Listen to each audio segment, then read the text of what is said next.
I'm Richard Taylor. It's the 12th of September 2018 and I'm on my way to observe and report on, hopefully participate in, the Cambridge North Area Committee. That's a local council meeting where my local city and county councillors from North Cambridge should be present, and they hear from the public in an open forum section, so it's very interesting to go along and listen to concerns of other people who live in the area that I live in. One of the key items on the agenda tonight is an item which doesn't have any papers, surprisingly and poorly, and that's on the policing of East Chesterton, and in particular the Fen Road area. And I'm interested in seeing what the update is on that, because it feels to me as if that area has been allowed to get lawless. It's not an area which I feel comfortable in at the moment, and I'm very lucky that I don't have to commute through it or live in it on a daily basis.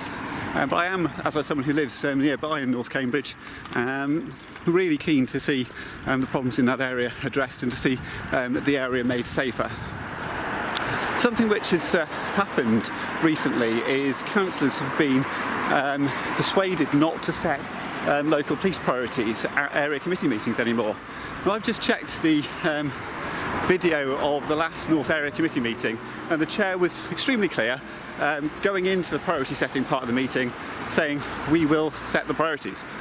However, the proposed minutes that officers have put to councillors for tonight's meeting say that councillors didn't set priorities, they merely raised issues or raised areas of concern.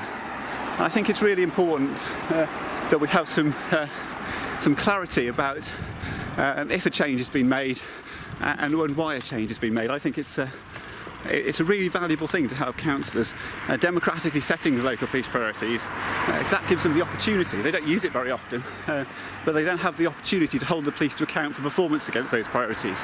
And it's very hard for the police to justify ignoring priorities which have been set by the democratically elected representatives of the people. So that's something that I'd like to see continue. Now, it is quite a scary thing to do, to go into a public meeting with a camera and record it. It's something I've been doing for a very long time, but I think recently there's been more opposition and more aggression from councillors and officers, and it does mean that it's quite a difficult thing to do. I don't want to be put off from doing this. This is my local council meeting. It's my most local sort of instance of democracy. I want to go along and participate in it. I don't want to be put off from doing that. I feel I've got a duty to do my best to engage with and report on and take part in what's going on. So that's why I'm going tonight. And one thing that makes it difficult is, well, there are lots of things that make it difficult. One thing is that you can have to make sort of on-the-spot, quick, real-time moral decisions. For example, if somebody asks you not to record something for a reason, there can be damage to your reputation either way. Either a damage to your reputation as an activist and a reporter if you accede to an unwarranted request to stop filming, or of course you damage your reputation if you don't do something that would be appropriate. So those things are really challenging. My aim is to come out this evening, obviously physically intact, mentally intact, and just generally to do my best, which is of course what I always do. Anyway, hopefully the meeting will be, from in terms of challenges, as dull as ditch water as most meetings are, but hopefully we will find out a little bit more about how some of the problems in the local area are being tackled by local councillors. We've also got an update on the planning of the area surrounding the new North Cambridge station, which I'm sure will be of interest to many people, and a typical usual environmental report on. It typically covers things like bins and dog poo, so the sort of bread and butter of the local politics.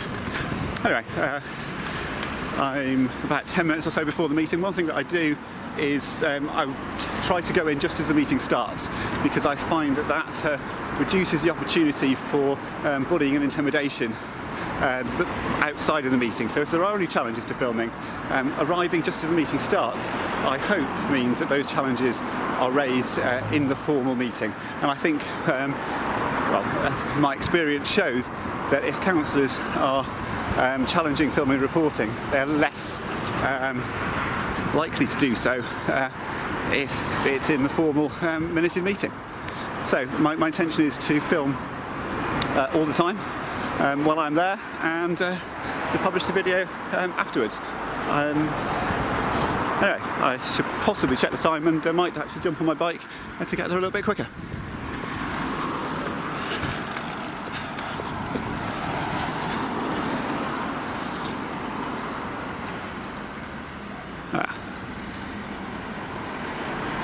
I do have plenty of time to walk it, but probably walk across the roundabout.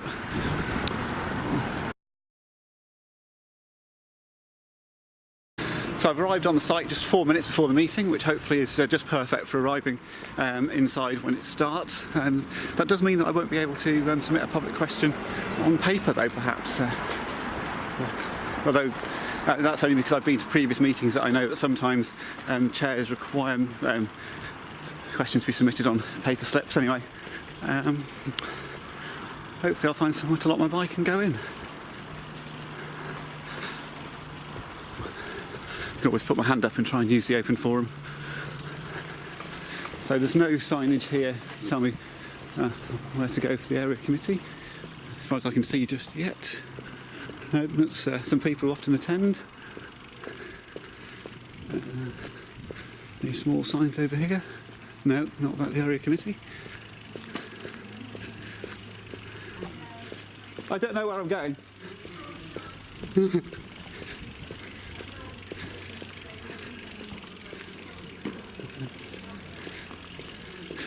One other point is the meeting had its time changed at the last minute, apparently due to the fact there's an election tomorrow in another part of the city, which is very odd.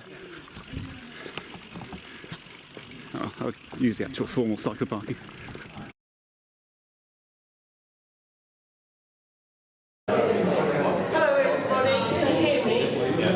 Okay, just to let you know that if you parked in the sports centre, you'll get a ticket if you're not there longer than 3 hours. So I advise you to go to the office and give them your registration.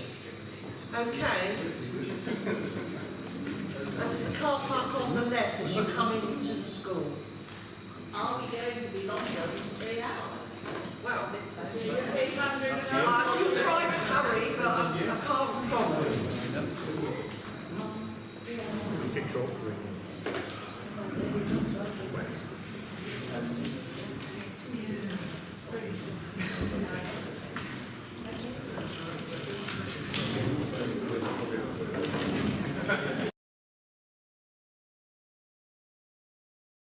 Okay, can everybody hear me?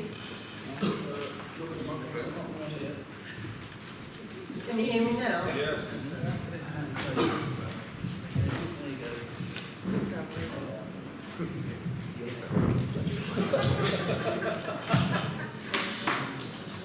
Anyway, good evening everybody, and welcome to the North Area Committee.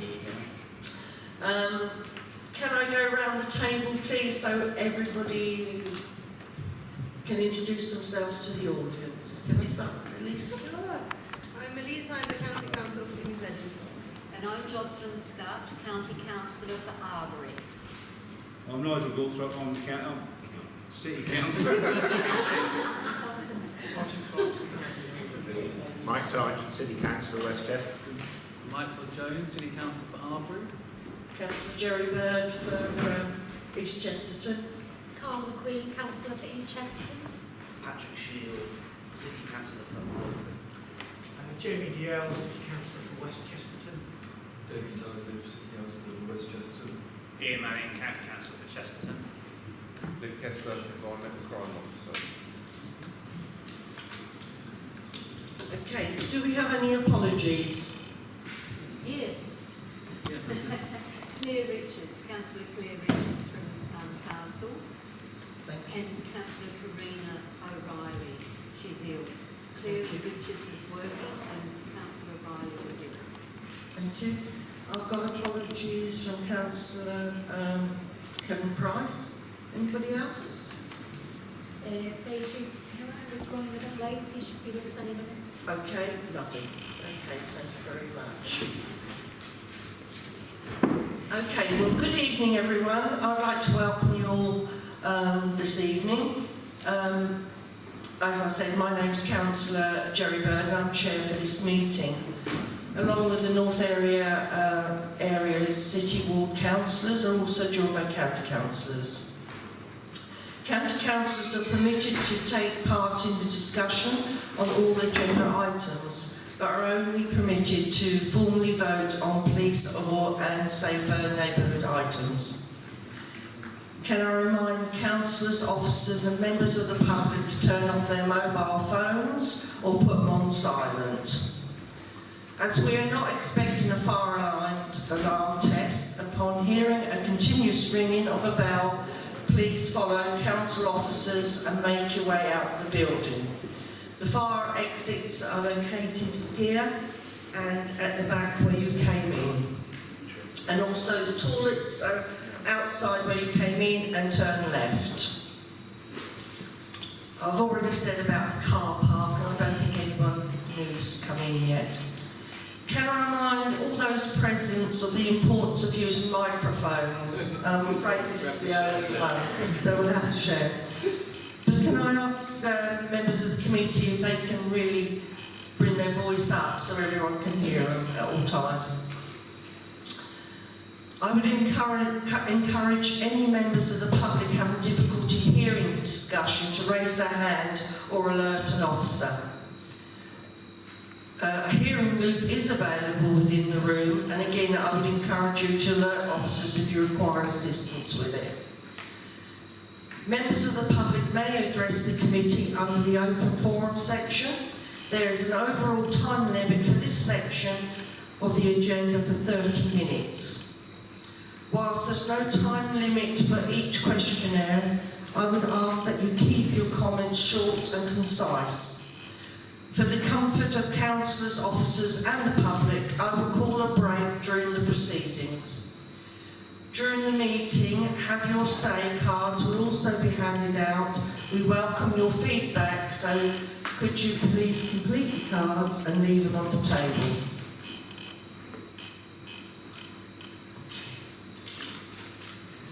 Okay, do we have any declarations of interest? No? Okay. Minutes of the last meeting. They're on pages 3 to 12. Do I have any comments? Councillor Bird, on page 4, it does note that I was circulating a written statement regarding the last meeting's minutes, and that should have been incorporated, and I take it that what this note here means is that that was then incorporated into the minutes of the last meeting. Okay. Anybody else? That's right, okay, I'll sign the minutes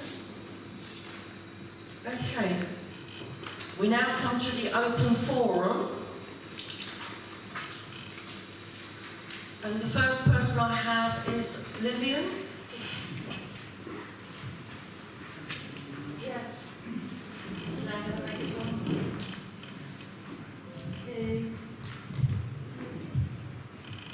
Should I come forward? Yeah.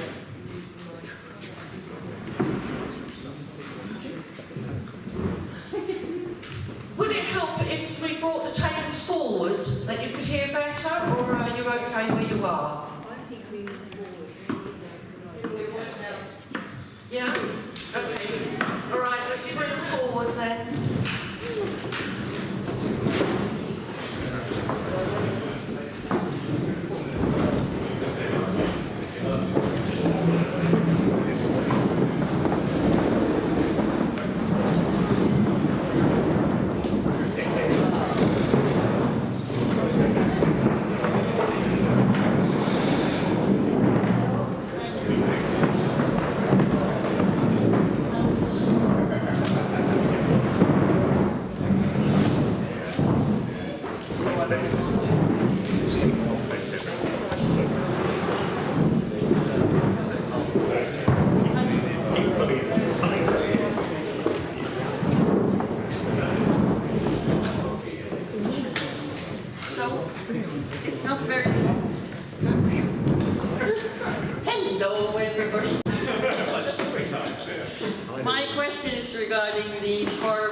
AGVs driving down Hister Road night time. It's nearing its close, and we wanted to find out why some solution hadn't worked.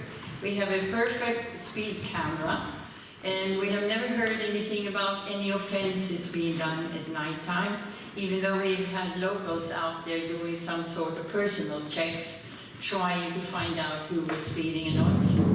So I had a question here to the police, and then I realized that they're not here.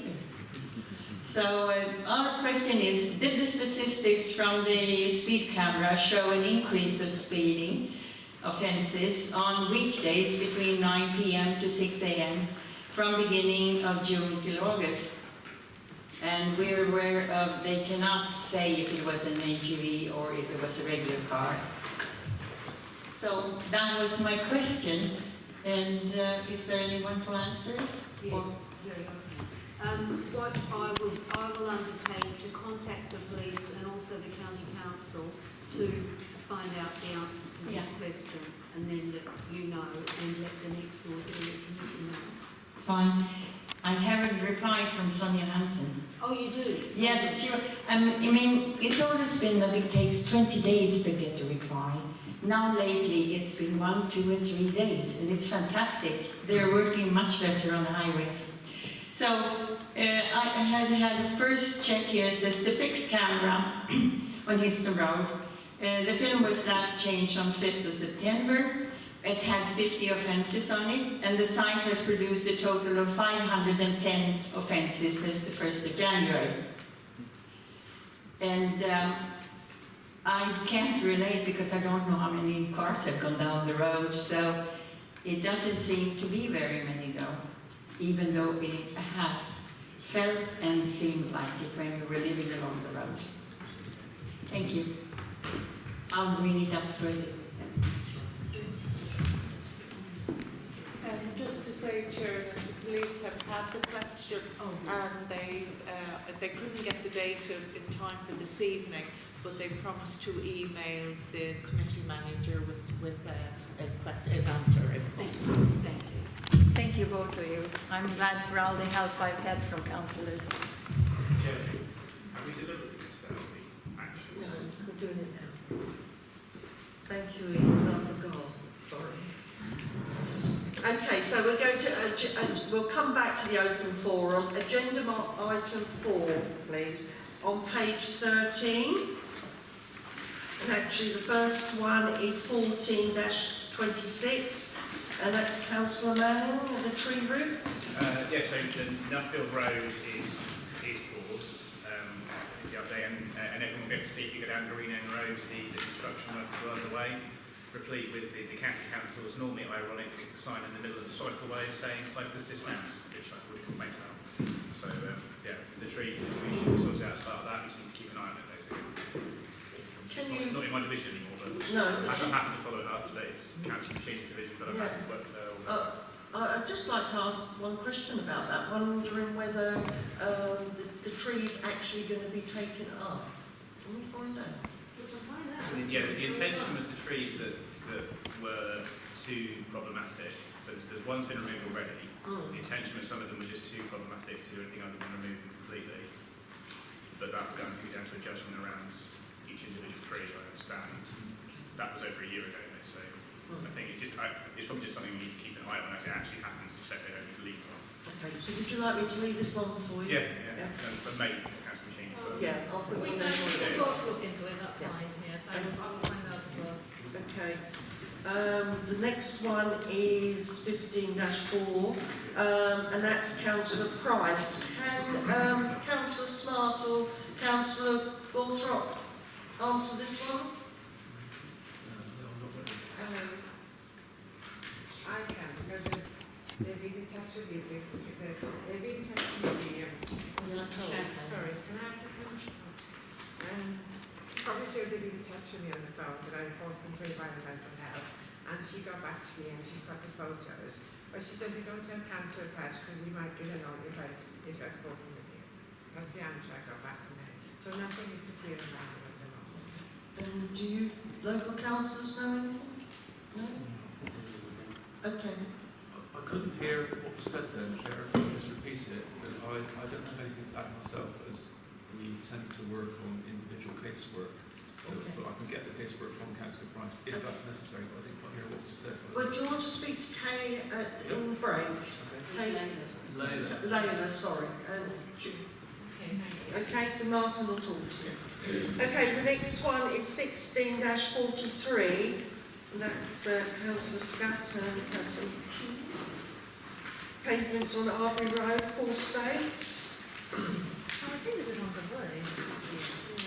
I think what we need to report is that road work is ongoing because of the cycleways, and the improvements to the pavements are expected to be done in conjunction with that. But we'll endeavour to report back with a firm response to the next meeting. So do you like me to leave it on? If you would, yes. Okay. It needs the, at the moment they've done the first third of the road, the north bit. They're now almost finished. It's actually looking quite good now with the middle bit. We will have to await what they do with the last third, the one closer to town, so we will need to keep an eye on it. Okay, lovely, thank you. Next one is 16-49, and that's Councillor Todd Jones.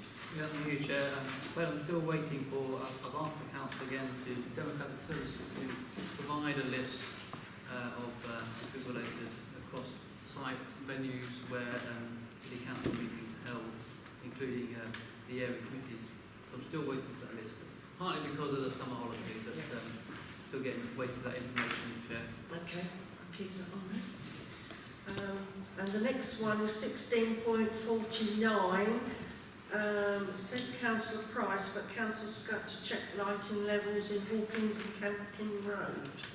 Oh, now that one went to Councillor Price because Camping Road is in King's Hedges and not in Arbury.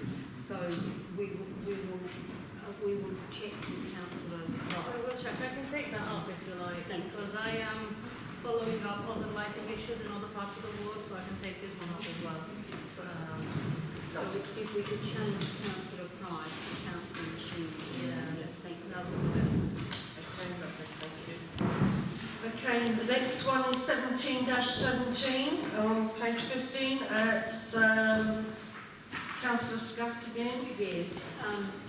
Lillian Rundland, the chair of the Histon Road Area Residents Association, has actually been the one who put in the local highways initiative bid, and I worked with her on that bid, and we haven't, the LHI bids are yet to be proceeded with. So hopefully we might have something positive to come back to the next one. So it should remain on. Okay. Oh, this There's is another one for you as well, 17-17 again. Yeah. Councillor Richards and I are meeting with the relevant county officer tomorrow morning and this is one of the issues that we'll be raising, and to also inform we will be having regular meetings with that officer about issues arising in terms of potholes and WL lines and so on, and do site visits on a regular basis. And that's his initiative. He wanted to do that, and so we'll be doing that. And that's one of the ones where we'll be raising this issue. Okay, thank you.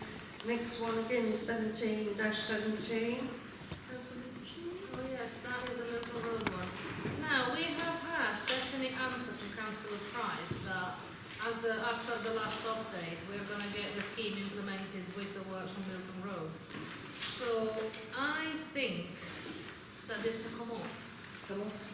Unless, obviously, if people have further questions as to timescales, please do raise them with me. I do not know timescales as of yet, but when I am asked, I will endeavour to find out. But as for this particular issue, the final update is that this scheme will be incorporated with the works on Milton Road. Okay, the next one is 17-25, and that's Councillor Scutt. Yes. I went out some weeks ago with the county officer, and we did a site visit along a large stretch of Histon Road, and what he is having done is where you have those lids on the road that belong to Anglia Water, the post office, the county councillor, and there's one other utilities service provider. He's in contact with each of those service providers to make sure that the lids on the road are flush with the road, because what's been happening is that the vehicles go over and there's a loud noise, particularly in the middle of the night with the large HGVs. So he's come and looked at that. He's also come and looked at potholes, and with the other stretch of Histon Road, we went all the way along up to Warwick Road, and we'll do the rest of it and with him on a site visit, and I'll again raise that with him tomorrow. To keep it. Yes, keep it. Next one is 17-25, that's Councillor Sargent. I suppose I'm meant to say I haven't chased the police recently. I think the big issue was the police were unable to put more resources into checking up on motorcycles across to the north. Sergeant Missick did take it to the city police, and they didn't prioritise it. And I did say the last time we met, if any councillors want to let me know of any issues around motorcycles in the north, I'll follow it through again, but I've not heard anything for many months, so I don't know if people want to comment as to whether they think there are still issues with motorcycles in the north, or...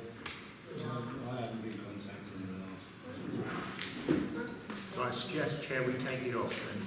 Okay, and we can always come back. Yeah. Okay, the next one I've got on page 17, 17-26, Councillor Manning. I believe there's going to be a question about parking later, so I won't go too much deeper other than to say the thing that was querying with the legal officers essentially was this is, without going into too much detail, this is about whether you have to ban with when the county takes on liability for parking, by which it does, which it believes it does when it brings in a residency. It's whether the county has to both tell the residents where they can park, but also tell them where they can't park. And I was investigating with the legal team about whether there was a way around that second point, whereby the residents signing up to the scheme could take on liability if they wanted to, in order to allow the county to not have to do that. And the background to this is a very narrow road. It's talking about you bring in the scheme, we lose half the parking.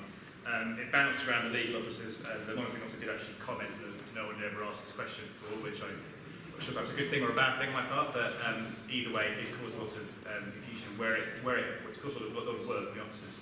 Where it actually comes down, falls foul, is this common law principle apparently that a county council can't divest its statutory function, and that comes under this, and so therefore it's a no-goer, even if the residents were willing to say. That's that specific question, Chair. Then there's the kind of stuff I think should be leave this general parking thing on. We'll do a question later about it. Okay, so do you want this left on? Yeah, I think so, because it's... Okay. Okay, the next one I've got is 17-34, and that's Councillor Jones again. Yeah, new Chair. Yes, I've had some follow-up from the budget officer concerning the crossing over Histon Road near Borrowdale, where we hope some signage and road markings to be installed. That hasn't happened because the budget was totally spent up for that project. Nevertheless, there are some other projects, local highway projects, that weren't carried through, and therefore there may be some funding available from those projects possibly to fund signage and road markings for the crossing near Borrowdale. But it all depends on what funding may be available left over from some of the other projects that weren't carried through. So I'm sorry I can't get any really hard information on that, but keep it on for the moment, because it may be that that can be pursued and ultimately we can get some signage installed. Okay, thank you. Okay, page 18, 17-34, again it's Councillor Manning. Yeah, I'm afraid I don't want to take this one up there because there isn't a bit there, so I will make sure I do after this. I have chased it up as well, so we'll get back on that later. I have two, Councillor. All chasing it in. So the next one is 18-45, and that's Nick Hester. Yeah. Dog bin to be placed in Discovery Way and we're awaiting completion of work in Bramley Fields before placing new bins in there. We were asked about placing bins on the guiding busway, but that's not our land, and it's not up over the public highway. Further problems is in accessing to MTM, and one of the other ones was the bollards in St Andrews Recreation Ground, which have now been explained. And so that's that dealt with. Lovely. So, can I get rid of that then? Yep. Yep. Okay, the next one is 18-45, and that's Councillor Smart. I'm of the opinion, Chair, that this item should be taken off unless you residents or councillors want otherwise. So the reason I'm saying that is I have the item is all about me having a meeting, and I've had the meeting. So we set up a meeting unusually with a meeting in East Jefferson. I'm a King's Head Board councillor, but I chose to have a meeting with a piece of casework there because I'm the lead councillor for cycling in the city, which is a cycling related matter, and also because the resident that asked to have the meeting is a King's Head resident. So I respected the point really and got on with it because I don't believe in signposting, as they call it, myself. I prefer it just to get on with the job with the residents. So we had the meeting, and I think progress was made, but at the moment, as far as I'm aware, the Nuffield Road cycle scheme is still on hold because of various problems to do with getting it to go forward. So obviously the Nuffield Road scheme hasn't happened yet, but the meeting has, so I think the item can go. Okay, next one is 18-56. Councillor Manning. So this is a bit of casework, so probably a little bit careful what I say, but I spoke to the resident after the meeting. She gave me the phone number. That phone number didn't work. I understand from the officers though that there has been an environmental health report into the issue, and essentially it didn't find anything actionable. So I don't think we should take it off, because I think I should actually just top and tail it and follow up with the individual, with the resident, just to ensure she knows this actually happens. Yeah, unfortunately I wasn't here at the last meeting, but I have been working with the resident over a long period of time. The officers at the City Council are happy to bring the same monitoring equipment back in, but certainly the indication from the first tests that were done were that it wasn't at a high enough level to warrant any action. So I will follow back with the officer to see if we've done the second test. If I could add to that, I've actually met with a resident and I visited her at her home and I walked down the garden to the back where the nursery is, and what I have, I've given her a number of suggestions, and I will meet with the nursery people because I've got other matters to discuss with them. So that's what I've said to the resident. I'll meet with the nursery people. So you'd like me to leave that on, am I correct?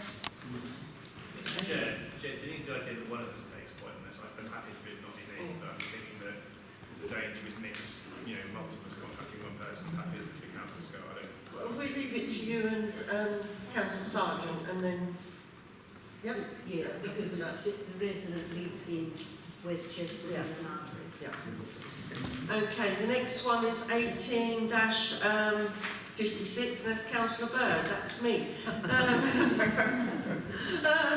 Okay, Mr Taylor raised concerns regarding the notice board at Riverside and asked that it be repaired or removed.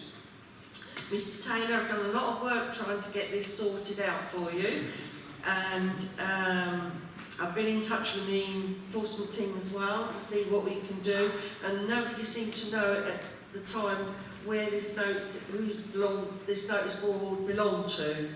But we've realised now it is ours and it will be done, and apparently St Andrews Hall will have the keys. Okay, hope you're happy with that, Mr Taylor. But I'll keep it on till it's actually there. Okay, the next one is 18-57, and that's Nick Hester again. Right, Mr Taylor asked for a clear protocol regarding council and police powers with regards to dangerous dogs. I From a council's point of view, we have a statutory duty to deal with abandoned stray dogs. Dangerous dogs automatically come under the jurisdiction of the police. We enforce public space protection orders, which is dogs on leads, dog exclusion areas, dogs on leads by direction, and dog fouling. Issues such as dog on dog attacks can be dealt with by the council, but we only do education and advice. Dog attacks on people automatically come under the jurisdiction of the police. Okay, thank you very much. So can I take that one off now? Thank you. Okay, the next one I'm a bit unsure about. I don't know who brought it up or what. 18.58 on page 20. Councillor Manning, do you know anything about that? I think that was a discussion several people raised about the fact that we weren't very happy with the way that it was being redesigned, particularly around the fact that it's completely flat and there's no real meaningful segregation. So I suppose that's probably multiple people raised it. They said, yes, we'll go away and have a look at it, which is what they always say when you're not spending money. I'll leave that on there. Yeah, and the same, there's no further update for me, because I think that's probably the same as the point that I put my hand against, which I think is more than the impression keep changing to leave it on. Okay, thank you very much. I'll leave it on then. Okay, lovely, thank you. Okay, now we'll go to the open forum. Okay, the next person I've got Stu. Like I say, you get half an hour, so we'll be timing. Okay, so the next one I've got is Dr. Alan Hart.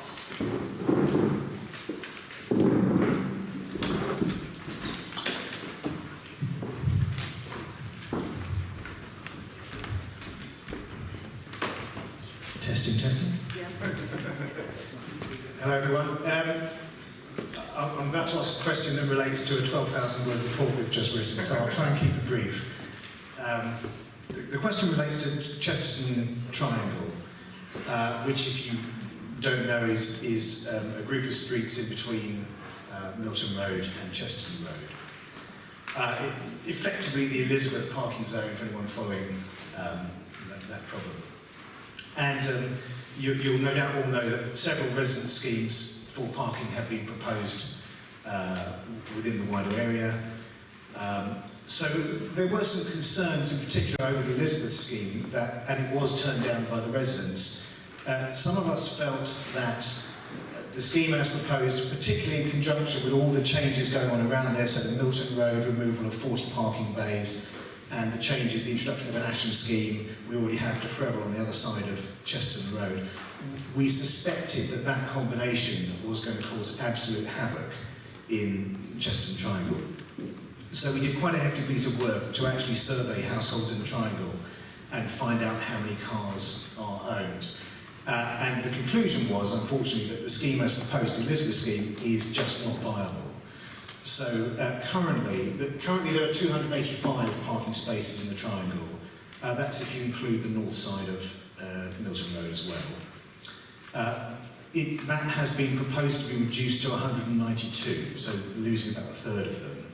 That's if the Milton Road scheme goes ahead and if the Elizabeth scheme were to go ahead as proposed. So that leaves 192 spaces for what we have discovered is 260 cars, could be as high as 270, 280. So basically a very large shortfall of spaces compared to the number of cars. We also demonstrated, so the council policy on residence parking says that the purpose effectively of residence parking is to allow residents to park near their homes. I know that's not a promise to 100% of residents, but that is the purpose of the policy. And we demonstrated that, in fact, it does the opposite, that the scheme reduces residents' ability to park near their homes, unfortunately. It is therefore not a residence parking scheme in that sense. So we did a lot of work on this. We suggested about 10 different solutions. And to come to the question to the committee, I think there's three sort of headline things I'd like to ask in this forum, which are, number one, I hope the committee can sort of acknowledge that that is a problem, that we cannot have a residence parking scheme.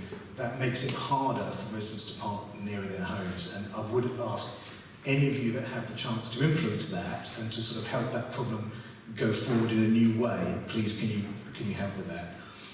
And if at all possible, we do think that if we can just put the brakes on all the adjacent schemes that are going on at the moment until we solve the Elizabeth scheme problem, which clearly is not viable.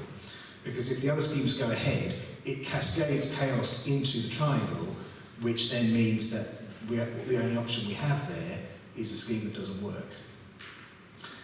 Secondly, we do think that the residents feel that there is a need for more sort of direct interaction between not just the councillors but also the officers and the residents on these schemes, because we've got a lot of ideas about what we could do. We understand that many of those ideas may not be viable, but we think that some combination of them will. We do believe there are solutions, so we would like sort of face-to-face interaction wherever we can get it. And finally, we think that this is a problem that can't really be solved, at least can't easily be solved, unless we can take down some of the boundaries that we have between these resident parking zones. When we have relatively small zones, as are proposed, what you always end up with is on one side of the boundary a load of empty spaces, and on the other side of the boundary a load of people who can't park. And that is just silly. It's a complete waste of what is an important resource that ultimately should be there for people to use that need it. And what I think I'm saying there really is we need to look again at whether we can integrate De Freville with Elizabeth, with Asham, and have one big scheme on that side of the city. But it won't solve the problem, but it will make it an awful lot easier to solve if we can do that. So that's the third element. Thank you.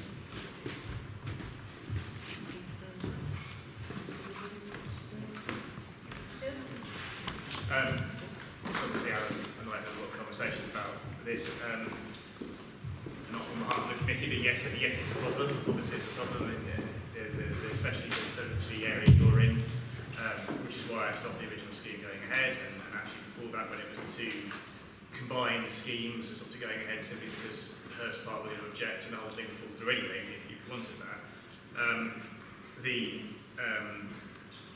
In terms of the, where we are right now, my understanding from the officers is, in terms of the bits that are in my division, then there is flexibility there. I don't want to say, yes, I'm going to combine areas, because otherwise it's unfair to the residents from those areas who haven't turned up. It's certainly not my position I take to want to impose an area on a bunch of people. I'm happy to facilitate a meeting, if we can, with some of the surrounding areas, particularly the ones in my division, where potentially the residents can try and get agreement, but it has to really come from the residents, because I did do a survey, as you know, last year, I think it was, or beginning of this year, around the De Freville area, and there was no desire for change there. So if I just go back and go, right, we're going to change your area, clearly I'm going to be wrong and unpopular.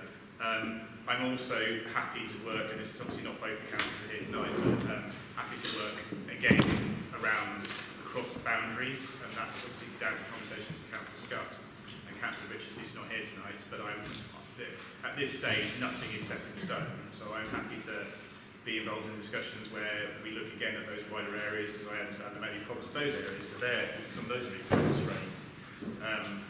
In terms of the face-to-face thing with officers, I don't want to say I'm going to have a meeting with a bunch of officers and you, because that's a bit unfair for the other residents, and that will probably go the wrong way. If we ever get to a point where we can't get an answer out, or I can't get an answer for you, we'll try and do that. But the danger is, from an officer's point of view, is if they start having meetings with one bunch of residents, every single bunch of residents can have a meeting, and you're pretty close there to being in the statutory process. And as soon as you're in the statutory process, you're locked into something, and they're going to be nervous about doing that. I think the key thing, hopefully, that was behind your question, is wanting definitive answers to things. Vis-a-vis the road widths, which are things like this common law principle around why we couldn't do the liability thing. So, what a definite committee is having. Sorry. Yeah, I mean, it's partly about definitive answers, and it's partly that the feeling the residents have had for a long time, I mean, before your time, Ian, but, for a long time, the residents have had the feeling that there was always this rumour around that, residents parking would have certain consequences, particularly on Herbert Street, we knew about them. And we've said for years, no, that's not going to work, that can't happen. And it's never been listened to. And it's now got to the point where we face complete chaos, not just where we live on Herbert Street, but the whole Cheston Triangle is going to be flooded with cars that can't park from people that live there. And we want to see, not just talking about, no, you can't have it, but we want to see, look, we've put forward 9 or 10 different ways we think this might work, but we're amateurs. You know, we want actually to get a detailed discussion on how we're going to take these forward. And so, yes, it's about answers, but it's also about a constructive conversation. If that has to be through a new residents association that we create, then so be it. You know, if that's what gets us to the right level of discussion, we're completely flexible about that. But I just think that there's a frustration now that this problem's been around for ages and now it's actually going to land on us and we can't have that. It doesn't work. So just briefly to see the response to that, I don't see a particularly need to have a resident association. I think it's a good idea to have a resident association anyway, frankly. That the having a resident association doesn't get you into any sort of different access or anything like that from my point of view. And from the other point of view, obviously, the surrounding schemes, I'm saying quite publicly now that I am happy to look again across boundaries, across county boundaries. Obviously, I'm not the only councillor involved, so you've got to have the other councillors say, yes, we're willing to do that as well. Okay. We've had an answer back from the traffic management team have today been made aware of this report and would be happy to discuss the content of the report with your local county councillor, Councillor Manning. So they've seen the report, okay? Oh, I forgot to mention this, I'm sorry. If anyone wants to see it, the report is at chestertontriangle.uk. I've actually downloaded it. I would actually like to add something very briefly here. At the North Area Committee, the first one immediately after the May election, which was an election that was held on the new boundaries, which meant that West Chesterton, for which I was responsible, no longer existed. I made an offer at that meeting that there be a workshop which would involve all the residents of what's now the Elizabeth Triangle, of the Asham area and Hurst Park. I'm afraid that that workshop went ahead with the Asham residents only because I was unable to involve the residents from the Triangle, as it's now being called, or Hurst Park, because they were no longer in my jurisdiction. I need to say, number two, that the times for the Asham area resident scheme, which is now at the traffic regulation order stage, that is the official stage, are 9 a.m. to 3 p.m. That would, it seems to me, it does mean, that if that goes through, then the residents from Herbert Street and others within the Triangle could continue to park before 9 a.m. and after 3 p.m. in those areas in Asham. So it seems to me that that's also a significant point. But the final point I'll make is that it is now out of my hands and Councillor Richards' hands because it is proceeded in accordance with the legislative process and it's now in the traffic regulation order stage of the scheme. And the final point I'll make is that if there were to be any proposed change to Defreville and Asham, should Asham go through, it would have to be an agreement of all residents. And it seems to me that you cannot be led up the garden path to a stage where it is actually thought that the Asham scheme can be stopped at this moment because it's in the legislative stage. And under the legislation, that stage must proceed and objections can be made then, so that the objections that have been raised in this report can be made at this stage in relation to the Asham scheme.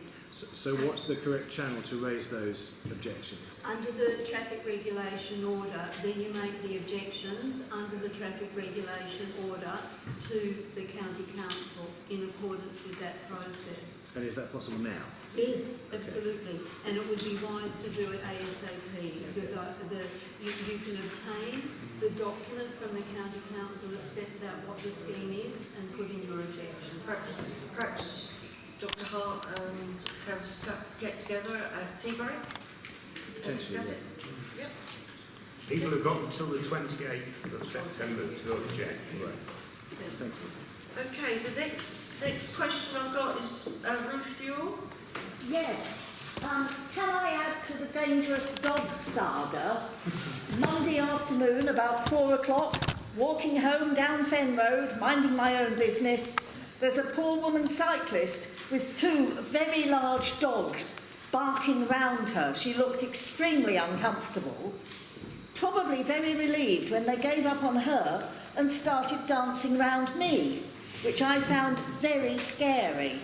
I realise I should have reported it, perhaps even tell me who to.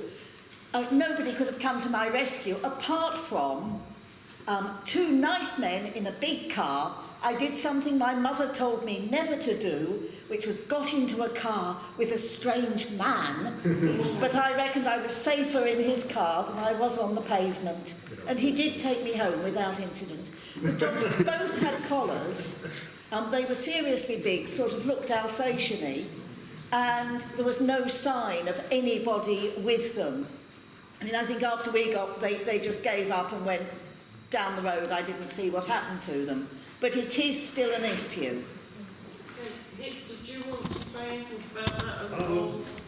Yeah, I mean, ideally you should report that to the police. To the police, fine. I will have a word with the dog warden and we'll do some more patrols down Fen Road.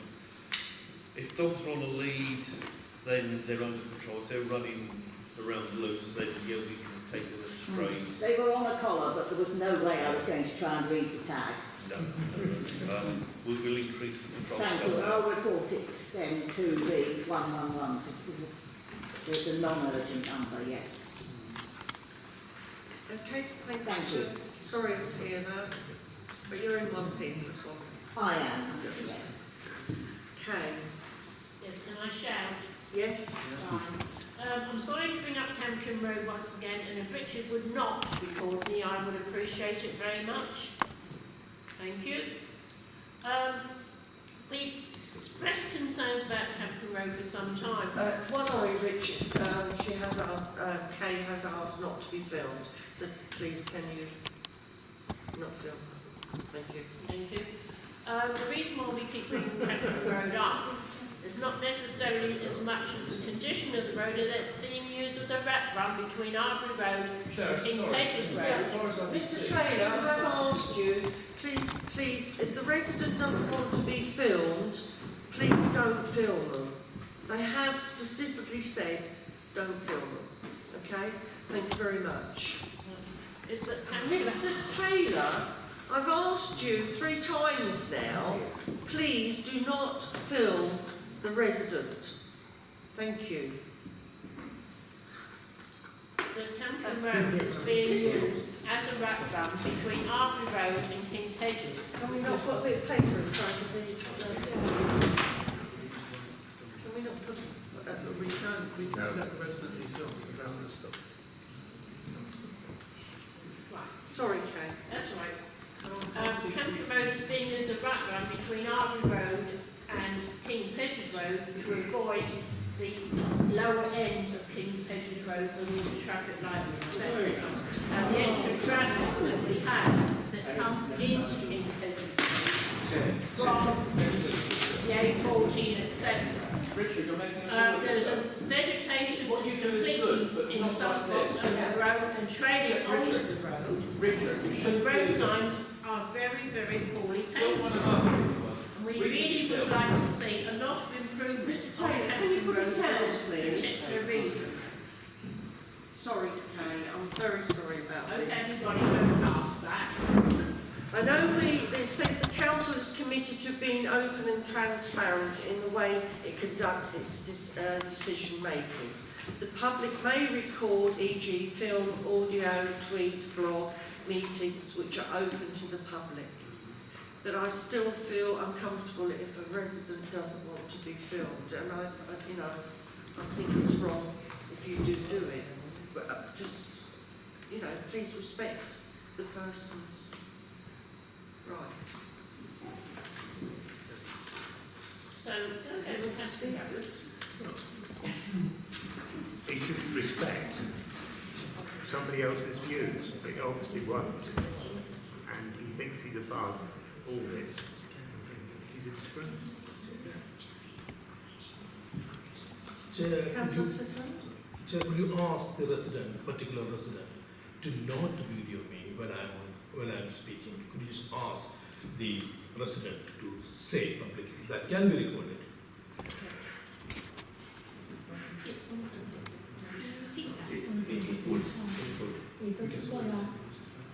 If you say, I do not want my voice or my picture to be recorded, then if it is again recorded, then you can record it. Just say it again. Yeah, no, say that you don't want to be filmed again. Oh, I do not want to be filmed again, no. We should all be recorded. So, shall I read this out for you? Yeah. Yeah, okay, that would make it better. Concerns regarding the congestion of the congestion of the street furniture and vegetation on Campkin Road overgrowing and need of a coat of paint, okay? Yeah, I want to sort of basic. But can I just say the reason why again? It's basically that Campkin Road is beginning to be a complete rat run where people are trying to avoid the end of King's Hedges Road from Liston Road roundabout, etc.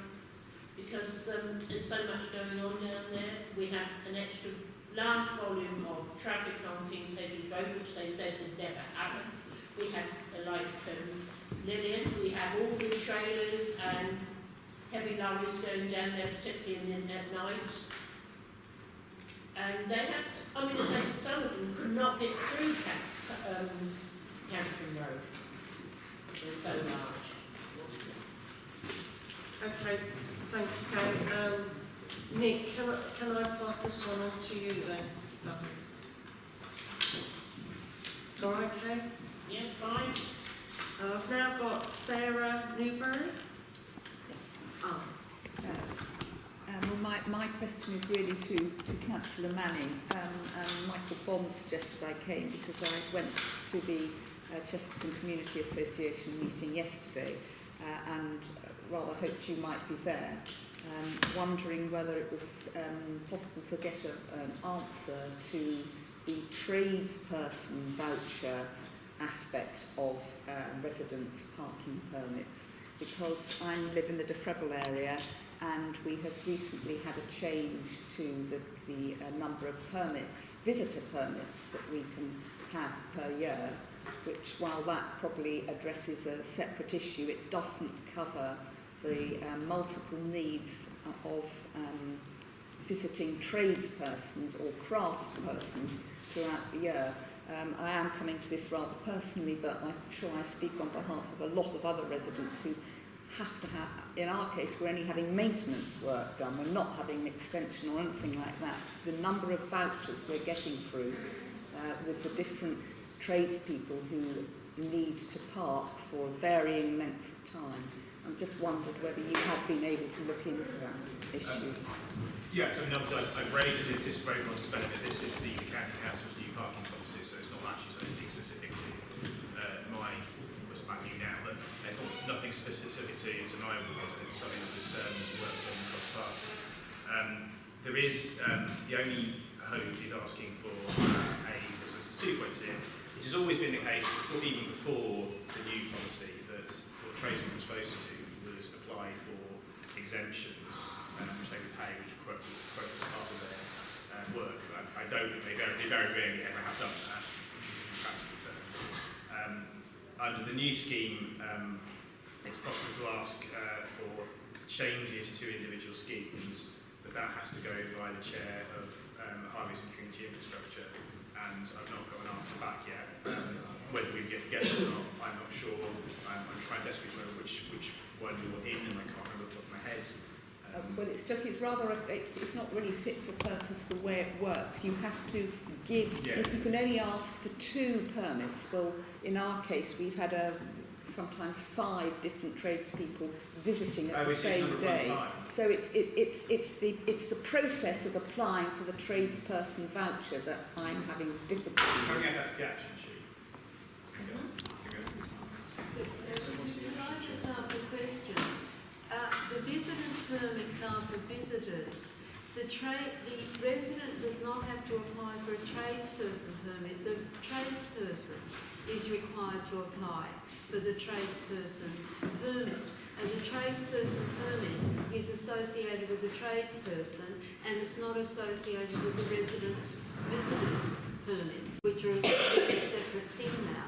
It used to be in the past that one would use the visitors permit for tradespeople too, but that is no longer the case. The tradesperson must ask for a permit for themselves, and if they're doing work in your area, they ask for the permit. They get the permit so they can do the work in your area.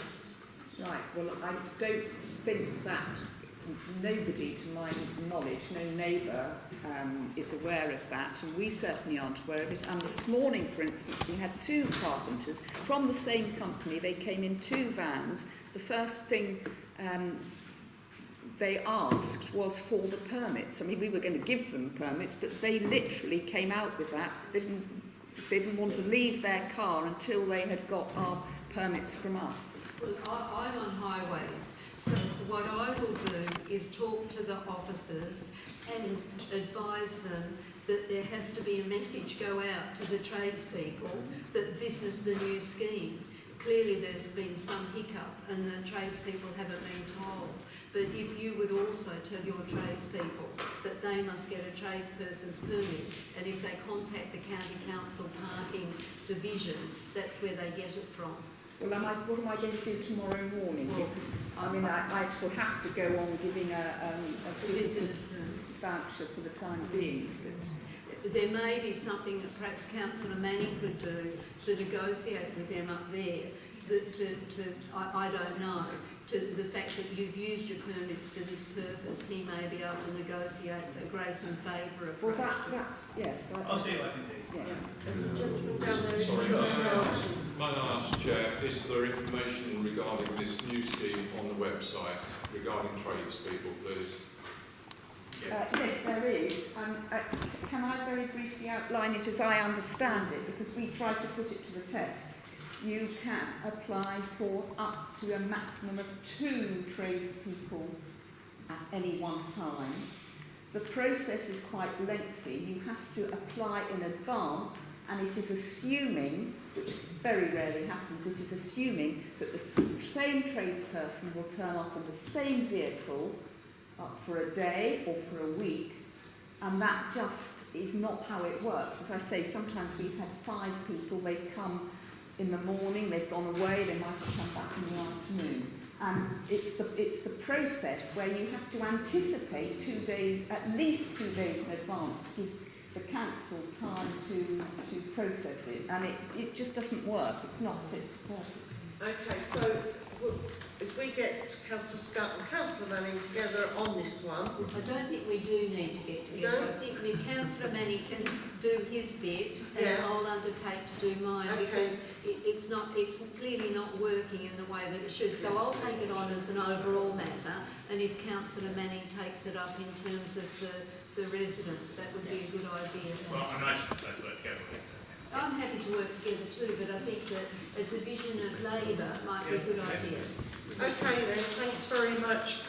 Right, next one is Mr Taylor.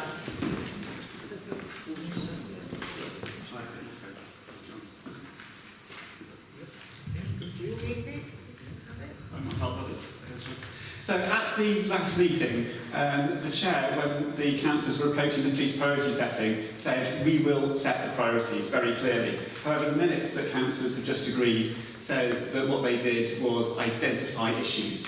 Now, that is a key difference because what's happened is councillors elsewhere in the city, and I think quietly here at the North Area Committee, have perhaps ceased setting local policing priorities. And I think councillors setting the local policing priorities is incredibly valuable because it's very difficult for the police to ignore a priority that's been set by all of our democratically elected representatives. So it's something which I value greatly, and I think it's very sad that it's been lost. And I don't think it should have been lost in such an unclear way. If something is going to change, there should have been a clear statement that a change is going to be made. It shouldn't be a case that you do something in public, say you're setting the priorities, and then agree minutes which say that all you did was identify issues. I also think it's very disappointing that councillors, instead of hearing from the police at a public meeting like this, heard from the police on the 21st of March at a private meeting where the police lobbied councillors to change the way that police priorities are set at area committees. So what I'd like to hear is what happened at that meeting, what did the police say, what did councillors say back, and I'd also urge councillors just to be clear about what they're doing at this meeting. Thank you.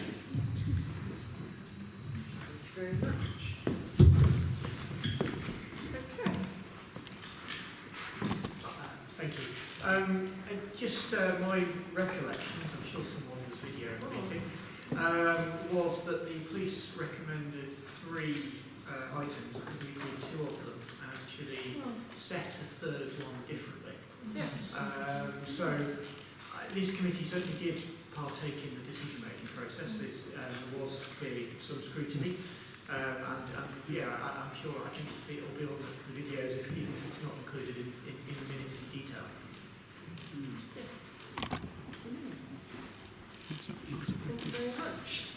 Okay, so we'll go on to the next agenda item, which is the update on the Northern Fringe East.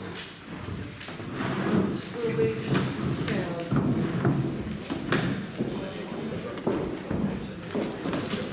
And after the presentation and members have finished talking, we'll have a 10-minute break to have a cup of coffee, okay?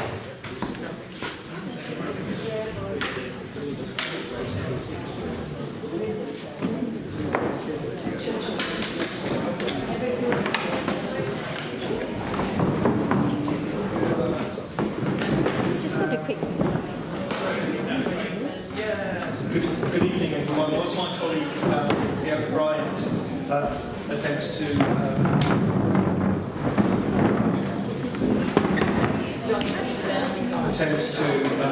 connect the laptop to a presentation, which I'll just introduce myself. My name is Stephen Kelly. I'm the Director of Planning for both Cambridge City Council and South Cambridgeshire District Council. And Fiona Bryant, my colleague, is the Corporate Director for Cambridge City Council. We have different roles in this space and in relation to this area, and we'll hopefully be able to show you a map that might help to distinguish it.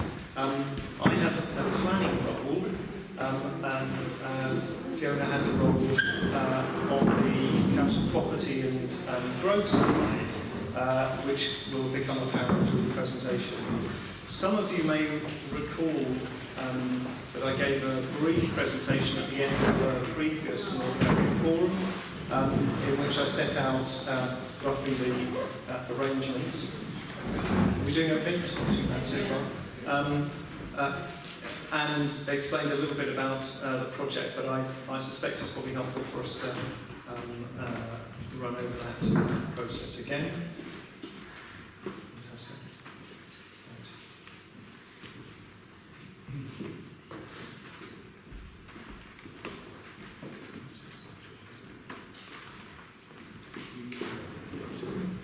Excellent. Are you going to press the buttons? Right. What we propose to... Can people hear me okay? Is that all right? And can they see? I mean, in a sense, I'm challenged whichever way I stand. Careful about this table here. There's several elements that we'd like to just update you on today. Firstly, we want to explain a little bit about the site's role in both current plans actually and also forward. You may have seen some press over the last few months about the broad area, and we want to be able to explain the basis sitting behind that, and then we can talk a little bit about some of the things that are going to happen in the next few months. But I think I'm starting. Is that right, Fiona?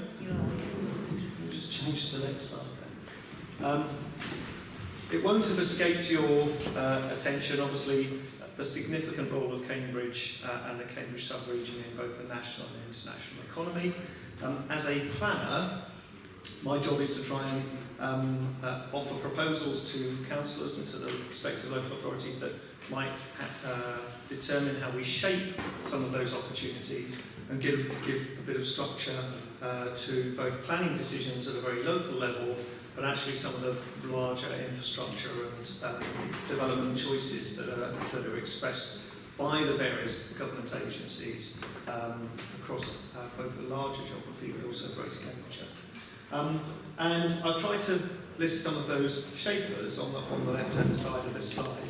They relate to obviously matters around the economy.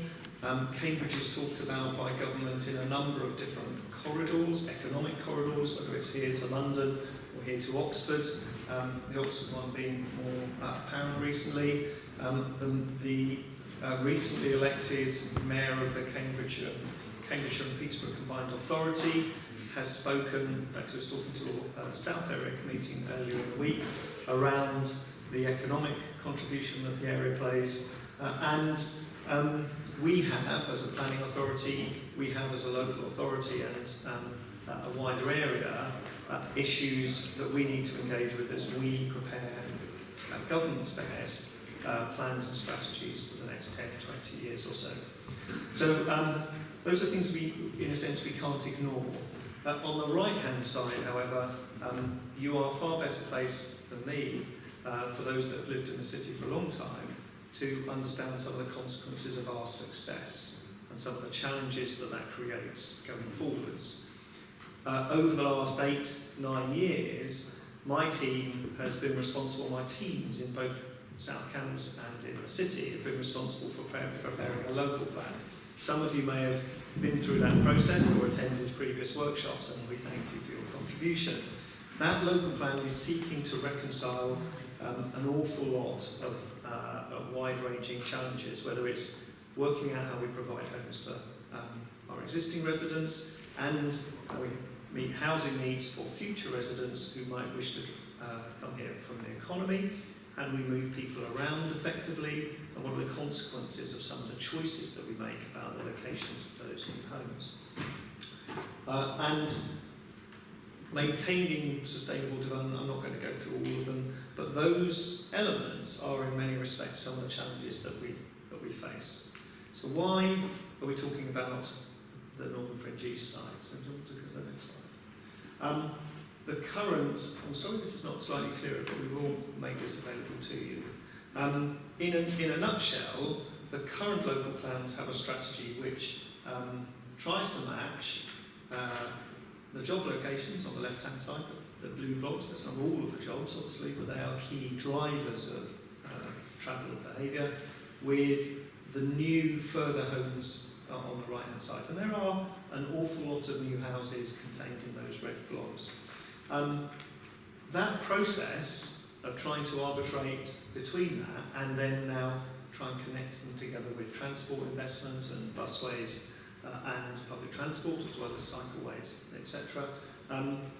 Takes a lot of time, but it's been subject to massive challenges. From a Cambridge context, a lot of those challenges came from people looking to take more land from the Greenbelt. There are some modest changes to the Greenbelt associated with this plan.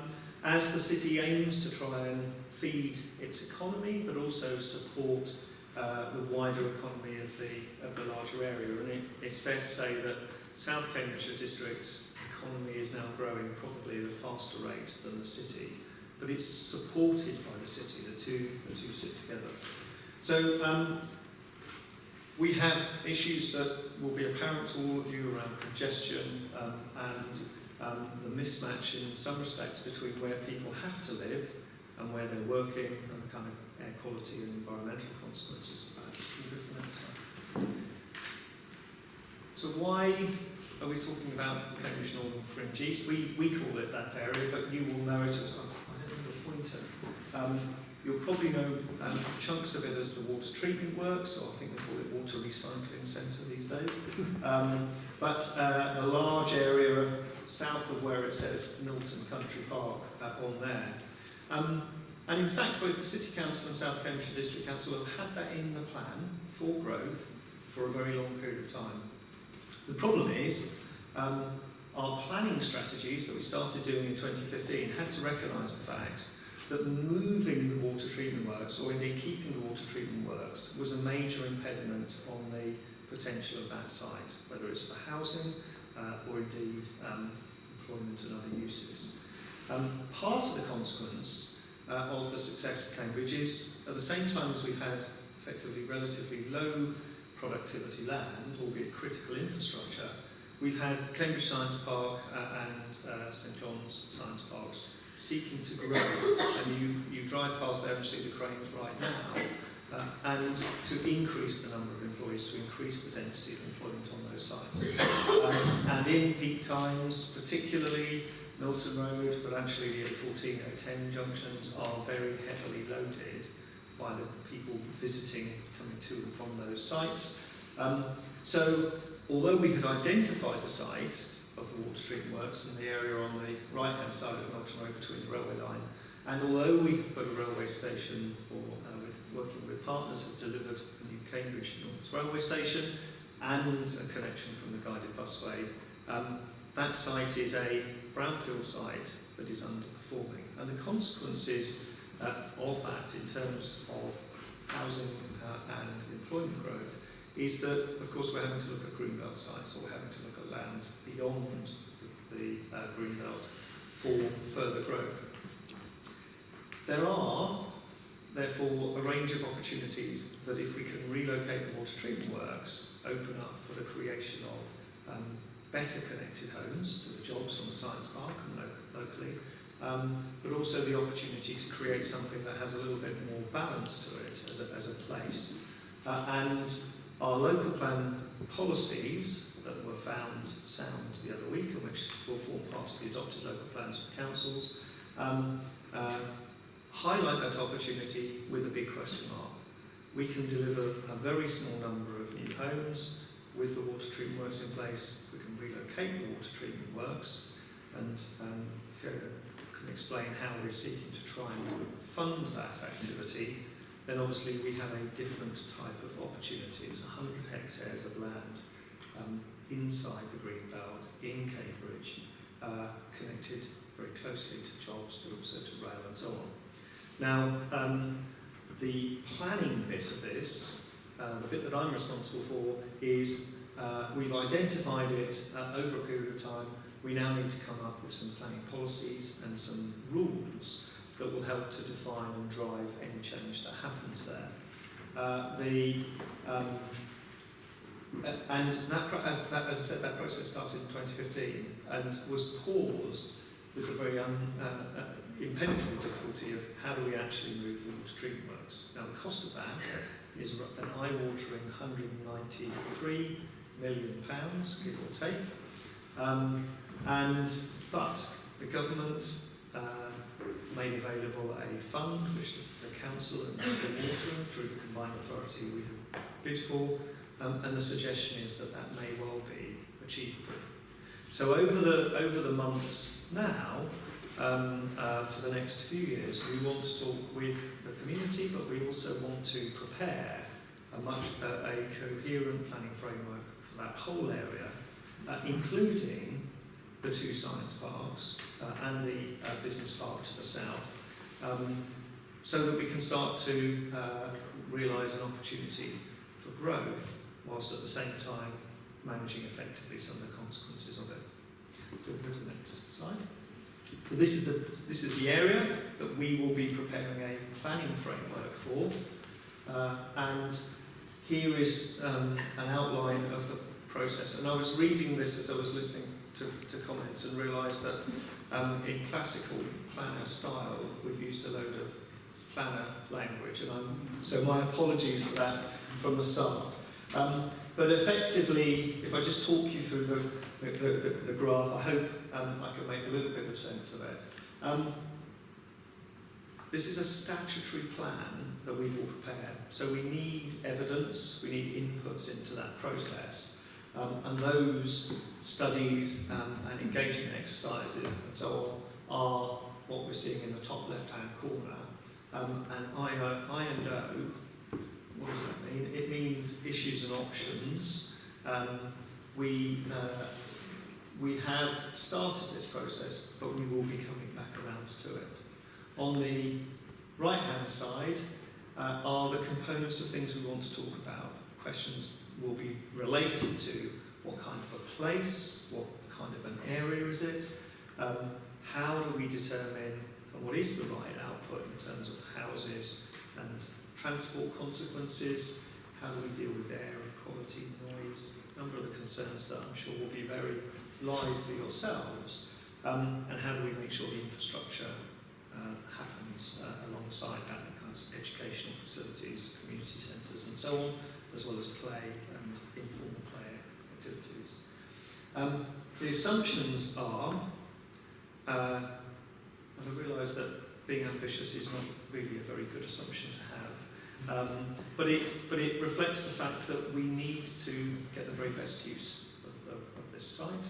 So we will need to be challenging about how many homes, how many jobs, the kind of qualities, the facilities and so on that we're looking to try and deliver. If you followed the national planning debate, there is a huge dialogue around brownfield versus greenfield development, and then greenbelt versus greenfield development. And this site provides opportunities that are probably unprecedented in the city now. And we are duty bound through national policy, but also in order to safeguard the greenbelt to try and see what's possible in that space.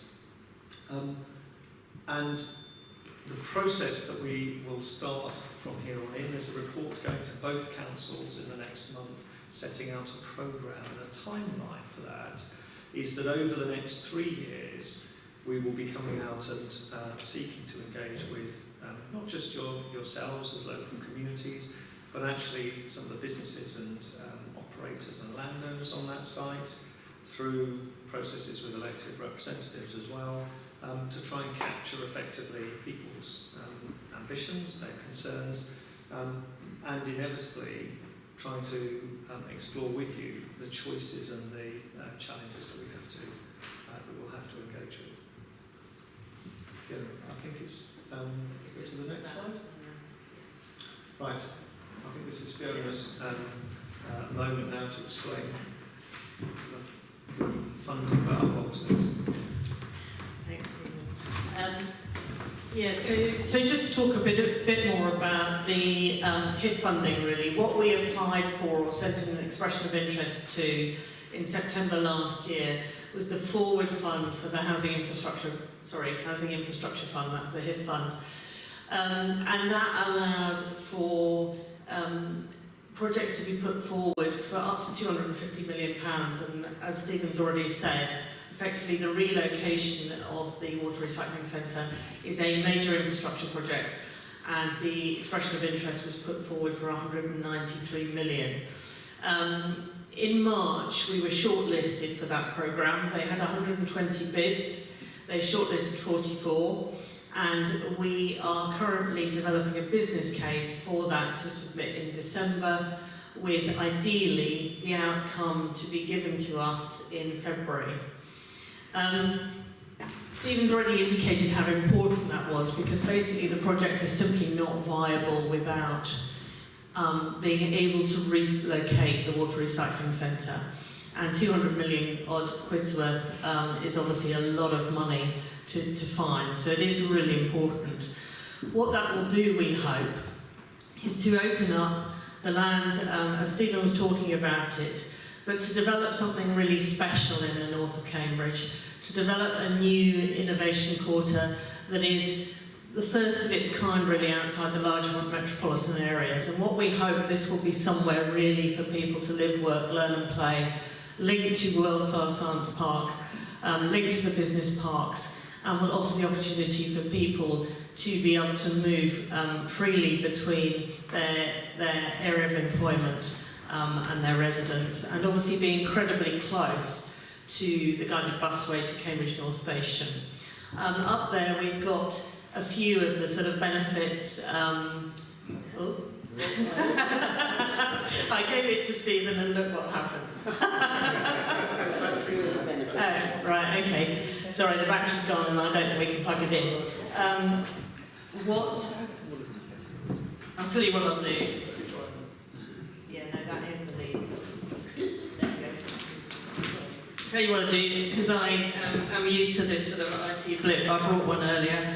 I'm not sure there are going to be quite enough copies here, but what I'll do is I'll briefly go through. So some of the real opportunities that we consider is that, you know, it does offer the opportunity to meet some of those dark housing needs and to meet those employment growth and dark housing needs we have in Cambridge. It does provide much needed regeneration of a very strategic brownfield site. It does make efficient use of scarce land, and it helps to reinforce global identity of Cambridge that we have, particularly in terms of the high quality science and technology. And it allows for some high quality sustainable development. It is very early days. As I say, we won't know until next February whether we have the fund. The next slide, when you get them, is, for those of you, as soon as you have them, is a map. The white outline on that map is showing you what we call the core site of Cambridge Northern Fringe East. And you will obviously know it better as the site that is currently houses Anglian Water Recycling Centre, and secondly houses the ex-Park and Ride, which is now our depot site, temporary depot site, the driving range, etc., and that sort of area. It's quite unusual for a site of this size. It is about 120 acres because it only actually resides in two ownerships, Anglian Waters and the City Councils. And therefore, it is the focus of that Housing Infrastructure Fund bid. If we don't get that funding, moving on to the next slide, then clearly we miss a huge opportunity for a major innovative development and to build that new community within Cambridge that we're looking at. Unfortunately, with all programmes like government funding, there are a number of strings attached. And one of the big ones in terms of the HIF fund is the time within which it has to be spent. Now, in the programme material, it suggests that the money has to be spent by March 2021. Clearly, given we only applied for expression of interest and they're taking a year longer than they predicted to even get to the business case and the outcome decisions, that is extremely tight. And as Stephen has already outlined, we have a long process to go to in terms of the planning framework, let alone the development framework. What we have agreed with the Ministry of Homes and Communities and Local Government, however, is that the absolute requirement is for Anglian Water to have contracted with a company that is going to perform, effectively lead or perform the relocation of the water recycling centre by March 2021. That gives us an incredibly tight timescale to get everything together to allow for the funding, the relocation, the area action plan, the determination of planning permission for the relocation, a master development plan and outline planning for the development, to all effectively be in place pretty much by that timescale. And that is shown on that slide. What that means is that as far as the relocation of the water recycling centre is concerned, there is a huge amount of work to do. And part of that is aligning it with the Minerals and Waste Plan, which currently is being is in consultation or running through the stages, and obviously being led by the County Council. But as part of that, we've looked at options for determining or for going for an application for relocation for the water recycling centre. And the preferred option is to go for something called a development control order. Now, what that means, it doesn't actually change any of the planning process in terms of consultation, people's allowances or ability to give their views, or anything like that. It changes nothing in the procedure. What it does have, however, is a very strict determined timescale for it to run, and that is a year from application to determination. So with that in mind, because we have such strict timescales to bring this forward, that is why we are looking to use that as the route for the relocation planning permission determination. In order to do that, in order to be able to use that route, it is important that we are able to identify the project as a nationally important infrastructure project, and in order to do that we have to submit something called a Section 35 request, and that is part of that development control process, and that's what we will be doing later this year, early next year, and that will be jointly supported obviously by South Cambs and the city. Just moving on quickly to the last two slides, they probably, the one with the map on it I'm afraid is a bit difficult to see. However, the relocation, for those who are interested, the relocation site for the water recycling centre will be somewhere in South Cambs. It is determined by a number of very strict criteria and a methodology for search, which are all out, or will be outlined in the Minerals and Waste Plan, and are strictly agreed.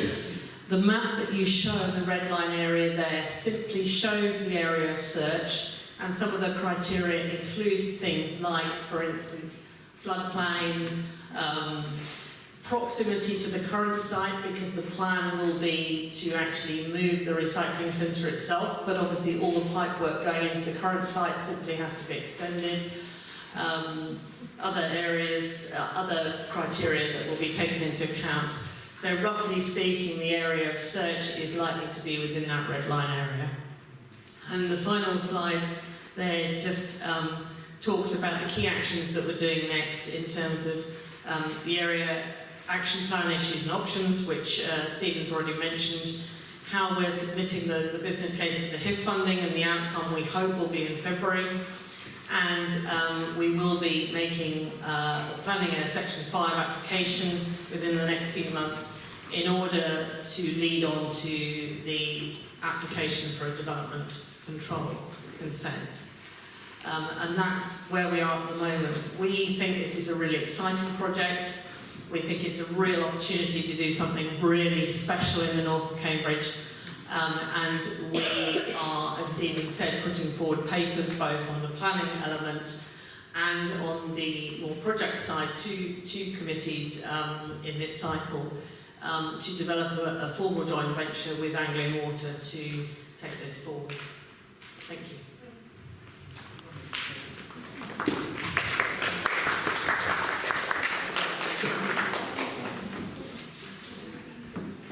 Any questions?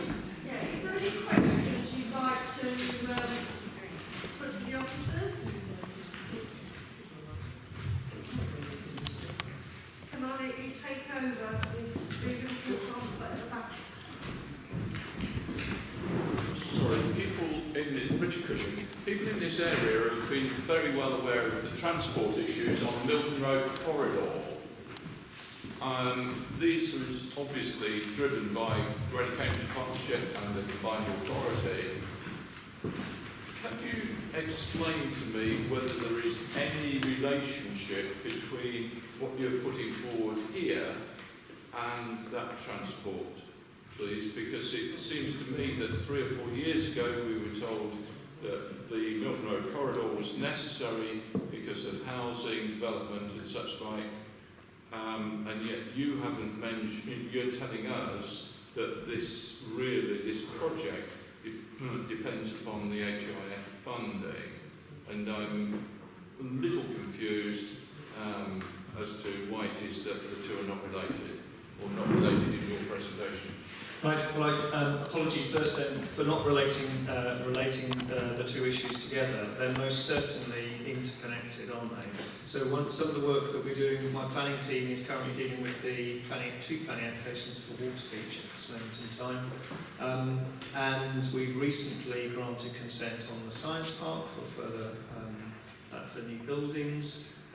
One of the challenges that we've got in terms of trying to manage the consequences of what is essentially a disconnect between where people are working, which is the Science Park, and where people are living, is that there aren't necessarily very straightforward ways of connecting that together. So at the moment, we have quite long distance commuting taking place at the Science Park, which is causing problems on the A14.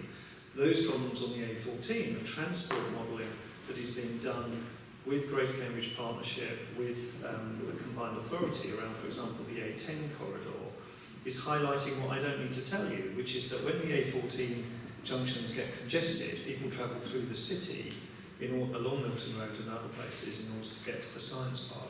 And of course, the risk is they will continue to do so unless we, particularly when they go home, unless we can try and better connect where people are living with where people are working. Now, this isn't the singular solution, and certainly the work that Greater Cambridge Partnership have been doing on Milton Road is a part of a broader strategy about reprioritising road space and trying to mitigate some of the environmental consequences of what we have right now. We've been quite clear as the planning authority that obviously one of the challenges with bringing further growth to the city's doorstep, indeed on the doorstep of the city, is how can we do so without increasing vehicle trips, particularly in the peak hour, along existing city streets. Because all of the modelling shows that as you grow the population of this wider area, unfortunately, there is an aspiration for people to drive on private vehicles, and that will have consequences, not just for localities, but actually for the wider network. Talking to the transport engineers who are responsible for all sorts of computer-based modelling, the fact that the homes and the jobs are in different places, particularly in respect of the science parks, and that there's the kind of even the space between the station and the science parks not acting really as an encouragement to use public transport for those longer distance journeys. Obviously we have the guided busways, is part of the problem in some respects, in that we have a lovely shiny new station, but not many people wishing to walk there to travel to Ely and so on, so they're driving down the A10 instead, because the quality of the experience, their comfort and so on is different. What we're outlining here is that, and talking to some of the transport boffins, what they said to help problems on the A10 you needed to do is in fact to try and make people live in a place close to the science parks. And that ironically, with the modelling, if you make an assumption about a greater number of people's origin and destination being much closer, you can have a positive influence on traffic. So is this model the same one that was used for modelling traffic into and out of the Cambridge Biomedical Campus around Edinburgh? And is this the kind of forward-thinking being applied to this, which was applied to CBC? Some of it, I'd like to think we've moved on from that. And certainly the dialogue with the modelling people is that it's some interesting parallels. The parking levels in this area, the parking policies in the South Cambridgeshire Local Plan, particularly the Science Park, are significantly more generous than they are for the biomedical campus. They're almost double. The Science Park has something like 9,000 parking spaces on it.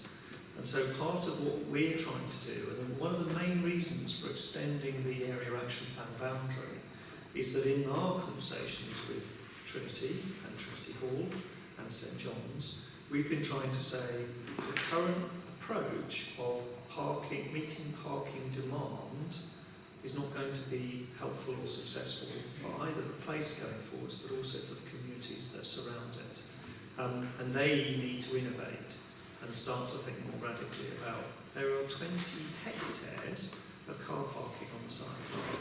There's only 18 hectares of buildings. And so there is some kind of, there is a win for everybody. The important role that the Northern Fringe East site, or the site to the east of Melton Road, can play is in what they call trip internalisation, or trip banking, if a kind of engineer's parlance.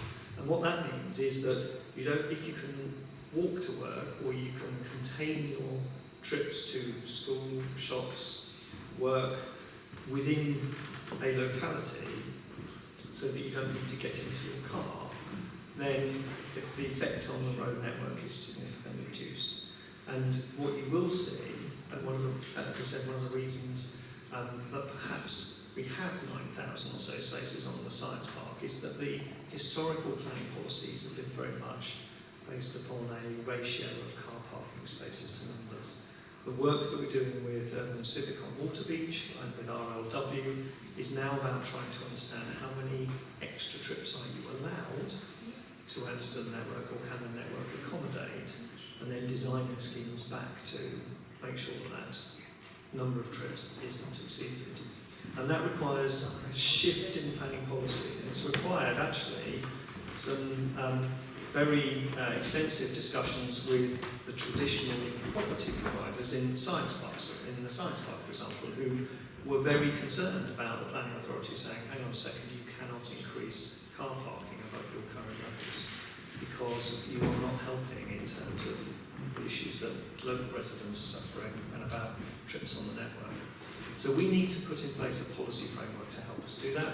We need to put in place a policy framework that, in a sense, levels the playing field so that everybody understands what the rules are, and then start to think about how we might use those spaces in a more productive way. Because actually, if you've wandered around the science park, half of them are empty at certain times of the day, and so they're not being efficiently used, but they are contributing to all the challenges that you know. The opportunity to put homes within walking distance, the opportunity to create a totally different quality of space and place that links, hardwires the station and all of that expense into a more walkable community is in a sense what we're jointly aspiring to do. Fiona working with the site owners and as a site owner from the City Council side and developer, and obviously me standing slightly to the other side and saying, well, we hold the planning policy framework that will hopefully help shape what Fiona's doing, but also what the science park's doing, what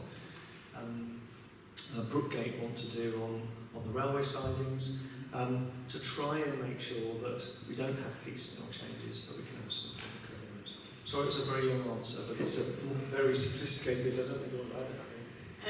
No, otherwise we won't have any time for any questions. Just to say that with all the developers, we're already beginning to work with our master developer who's just been appointed and with the others to work together to try and address that. And obviously I've got the lady Ruth. Yes. That wants to speak, and then I've got Councillor Scott. I've got this gentleman here, and then I've got Jamie.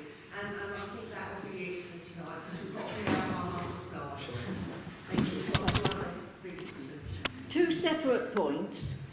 Do I see that the area east of the railway line is not touched by this? So there's no opportunity to improve road access for the far end of Fen Road beyond the railway crossing, is that right? Will there be any development in that part, or...? It's floodplain, so in some respects, under the rules for developing in the floodplain, we couldn't consider development. I suspect, and it's actually an important point that has already been raised with us, we will need to consider how we can improve access to that. That would be excellent. Because of the railway, the increased frequency of obviously crossing. Yes. The other point is, how soon do you expect to be able to do any development in the immediate area of the new station? Because it's very bleak at the moment, and yes, it's on the busway, but apart from peak hours, there is one bus an hour in each direction, and the City 2, what it calls, I think, the Science Park stop, is a considerable walk from the entrance to the Science Park. I don't think there's any public transport serving the Science Park these days, is there? Which isn't very helpful. Not public transport, no. No. No. So in terms of timescales, obviously one of the things that we're trying to do is there are a number of different landowners there. What we're trying to make sure through the planning process is there is coherence, so that one person doesn't get away with loads of parking space and the other one not. We are likely to see things progressing more quickly than 3 to 5 years, not least because those different landowners have ambitions. The really important point for us and our policy in the current plans said we must be able to demonstrate how things fit together.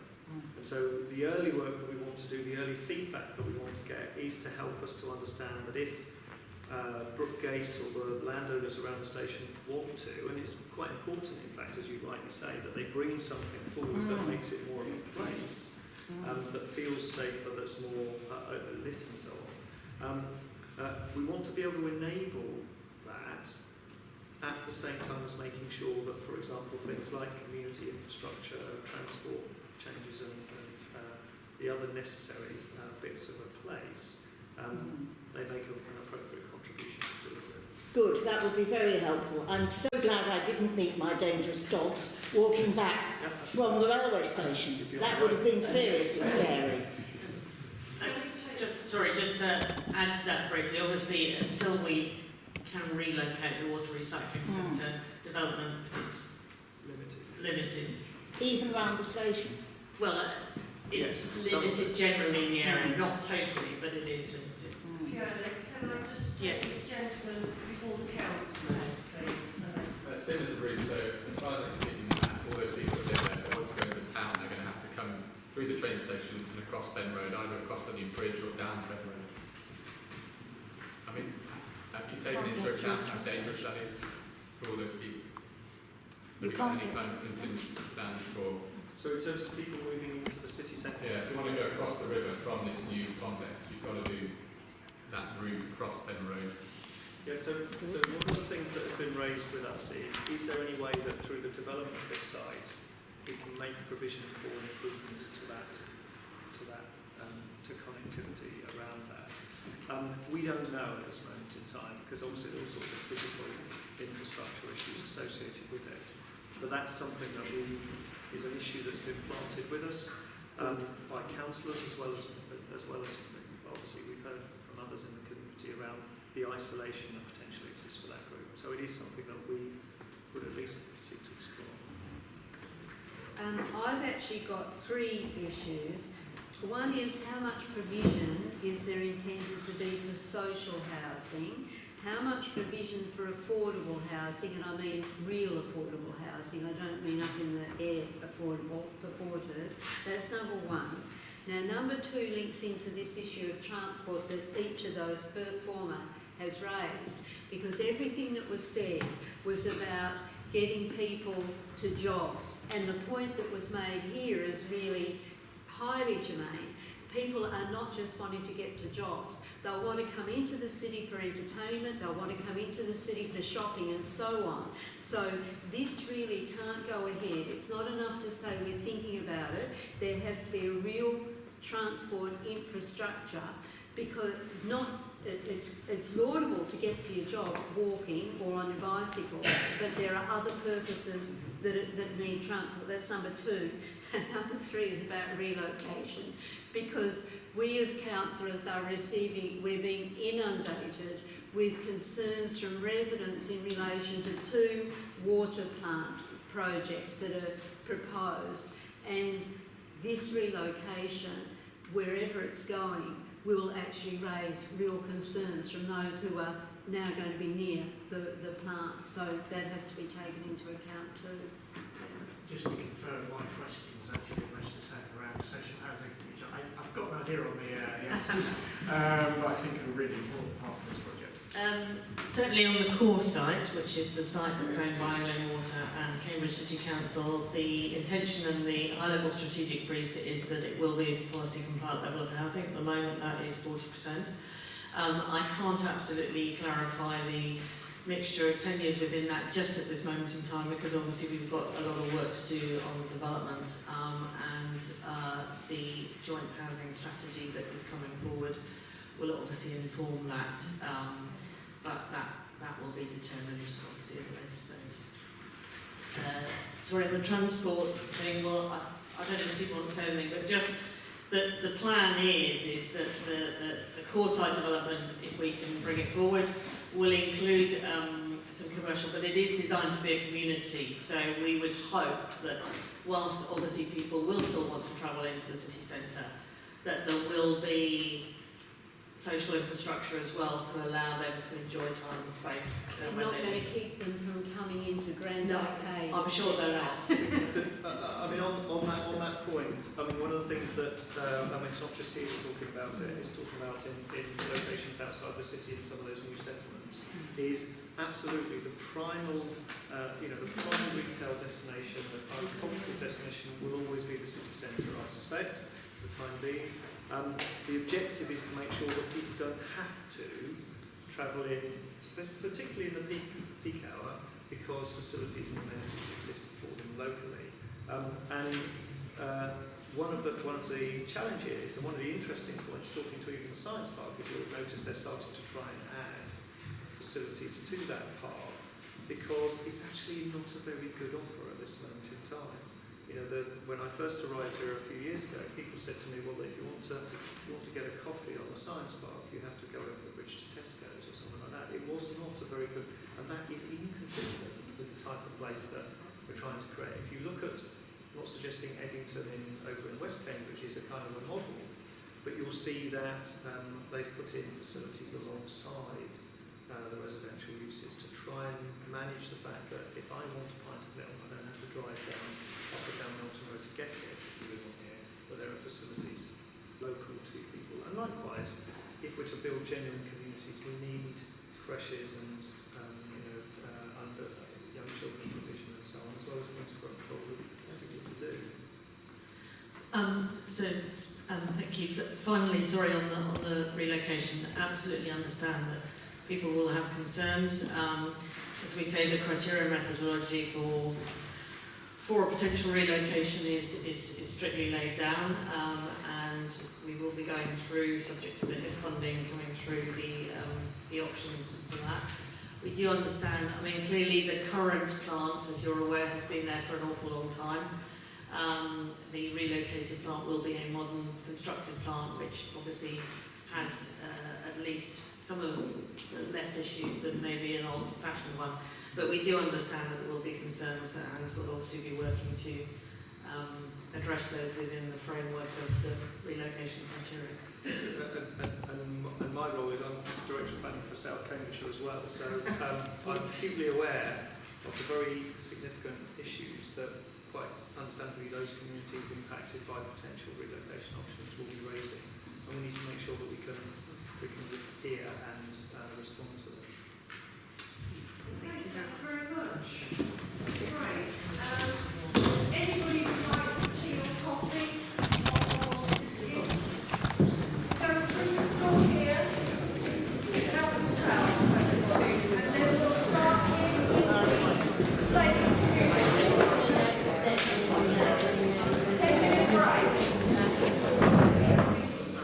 Okay, everybody, we'll start again now, and we've got the presentation Safer Communities team who've come along to give us a talk.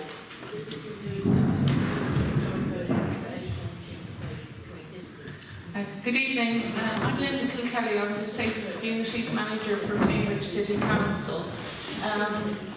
The Safer Communities team have kind of a wide range of responsibilities, from addressing antisocial behaviour through to management of the Community Safety Partnership and the resettlement of refugees. But the Chair has asked us tonight to come and just to talk to you about how we address ASB. So we'll be just talking about that, and we have quite a short presentation just to give you an idea of the kind of tools we have at our disposal, a little bit about how we use them, and then to give you an opportunity to ask us some questions. Marianne Crozier, who's the Senior Antisocial Behaviour Officer on my team, has come with me, and she'll talk to you in a bit more detail about one specific element of how we address ASB. Most of the tools that we use are available to local government under the Antisocial Behaviour Crime and Policing Act of 2014.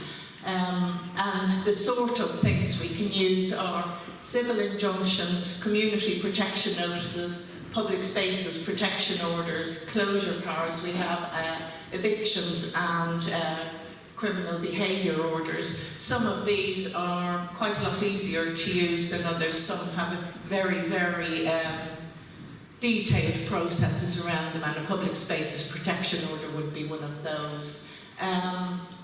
Apart from the legal approaches that we can take, we also have quite a lot of non-legal approaches, and things we would use things like acceptable behaviour orders, which are voluntary if people agree to behave in a different way to the way they were behaving before, warning letters and visits. And above all, we would be looking at the support that's needed. So we would never jump in and start a legal process from the beginning. We would also be looking at what can we do that's non-legal approach, and what sort of support issues might be needed.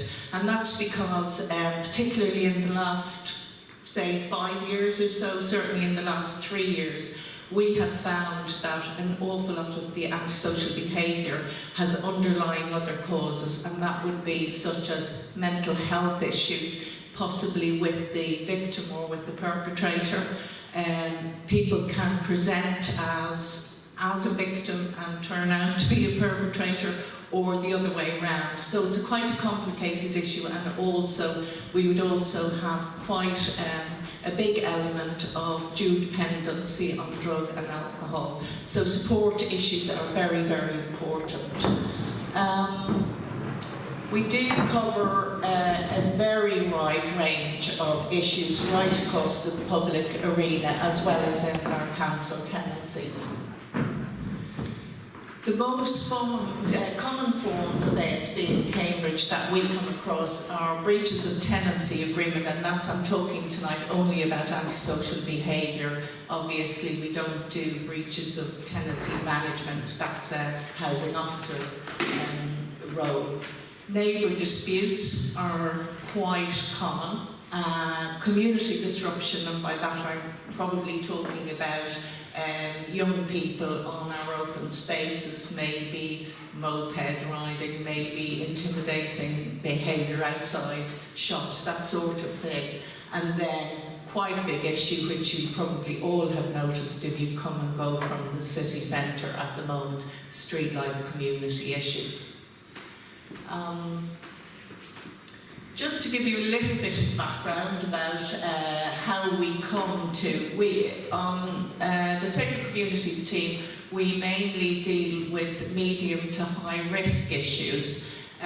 And so how do we come to decide whether we go for civil injunction or whether we go for a CBO or something else? And generally speaking, if we're talking about individuals and casework around individuals, we would take that to a formal problem-solving group, and that would be working with police, other services across the City Council, and support services or housing associations, anybody that might be involved.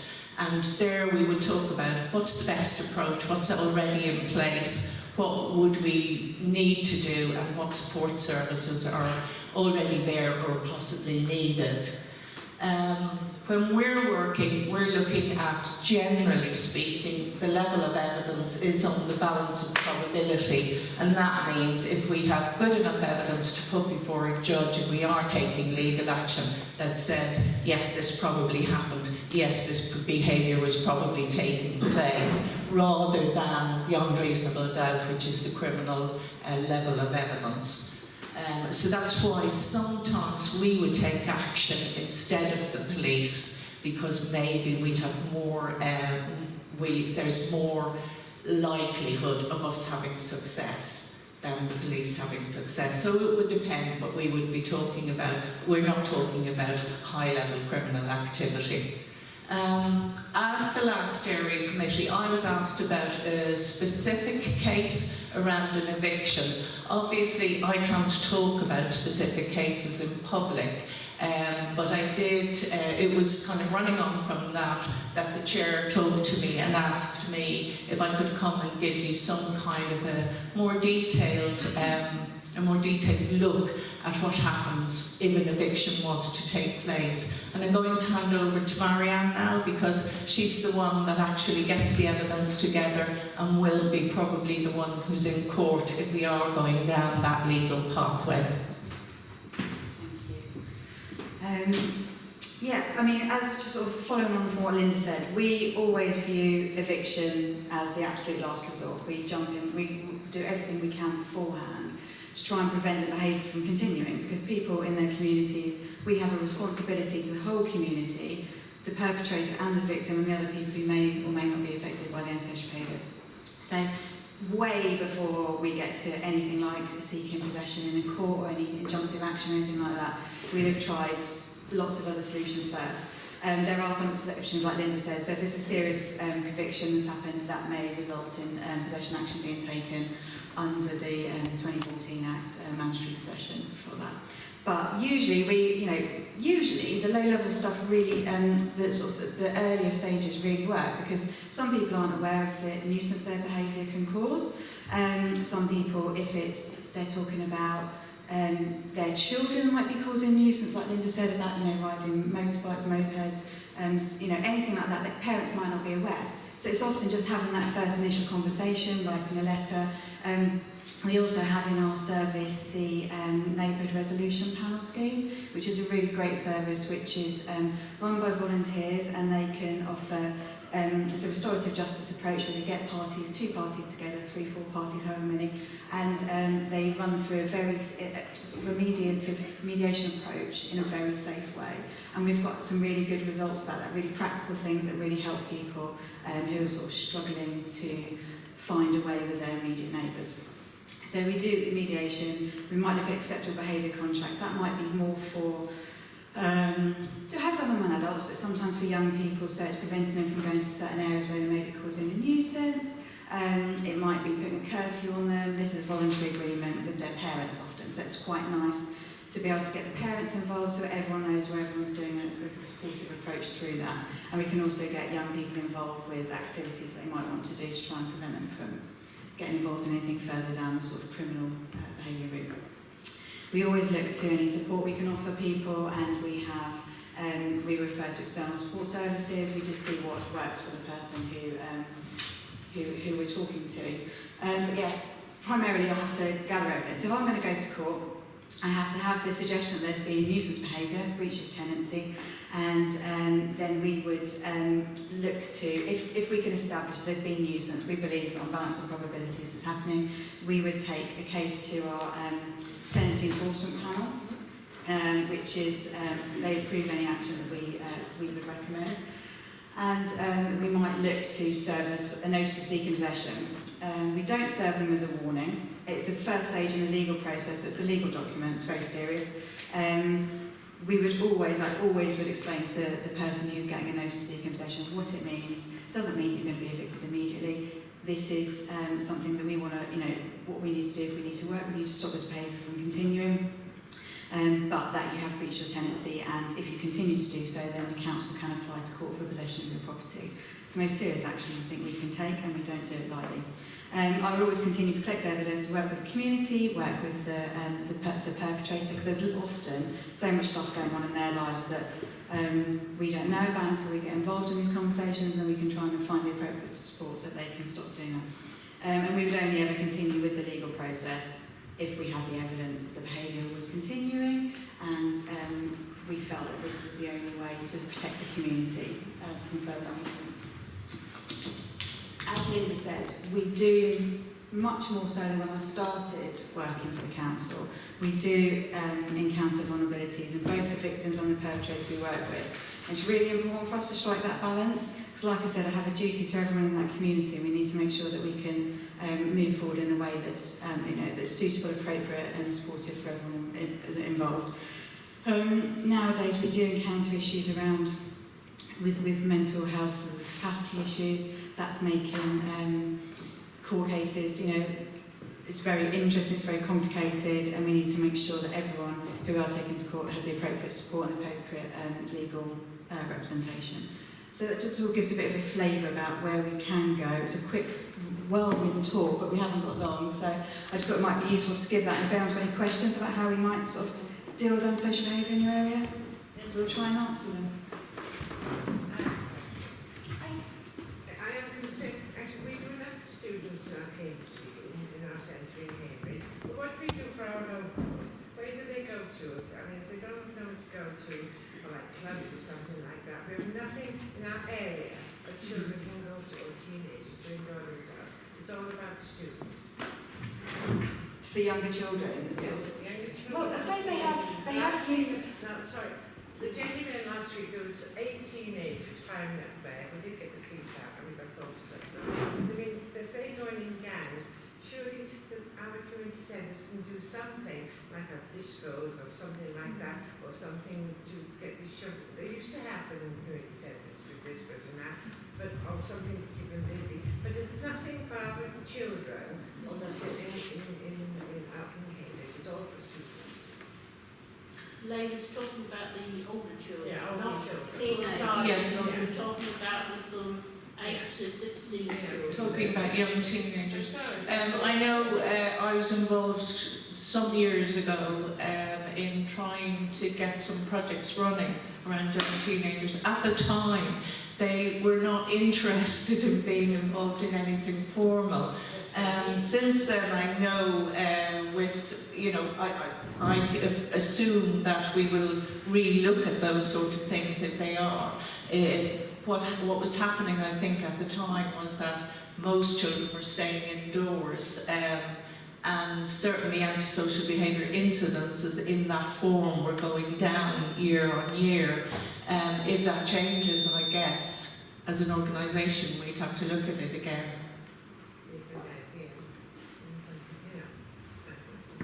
Any other questions? You probably guess what question I'm going to ask. Any update on CCTV for Ben Road? Yes, thank you for asking. The problem with the CCTV in Fen Road was it wasn't suitable, the camera wasn't suitable to go up on the lampposts. So the City Council has given a grant to the community group to pay for a special column for the CCTV. We have the camera available, and we have paid for the column. It's been ordered. We're waiting for Balfour Beatty to deliver it. We've been told now that it will be arriving around the end of September. As soon as that column is up, the camera will go up. I would nearly promise you I'll get it up the same day, but we won't delay once the column is up.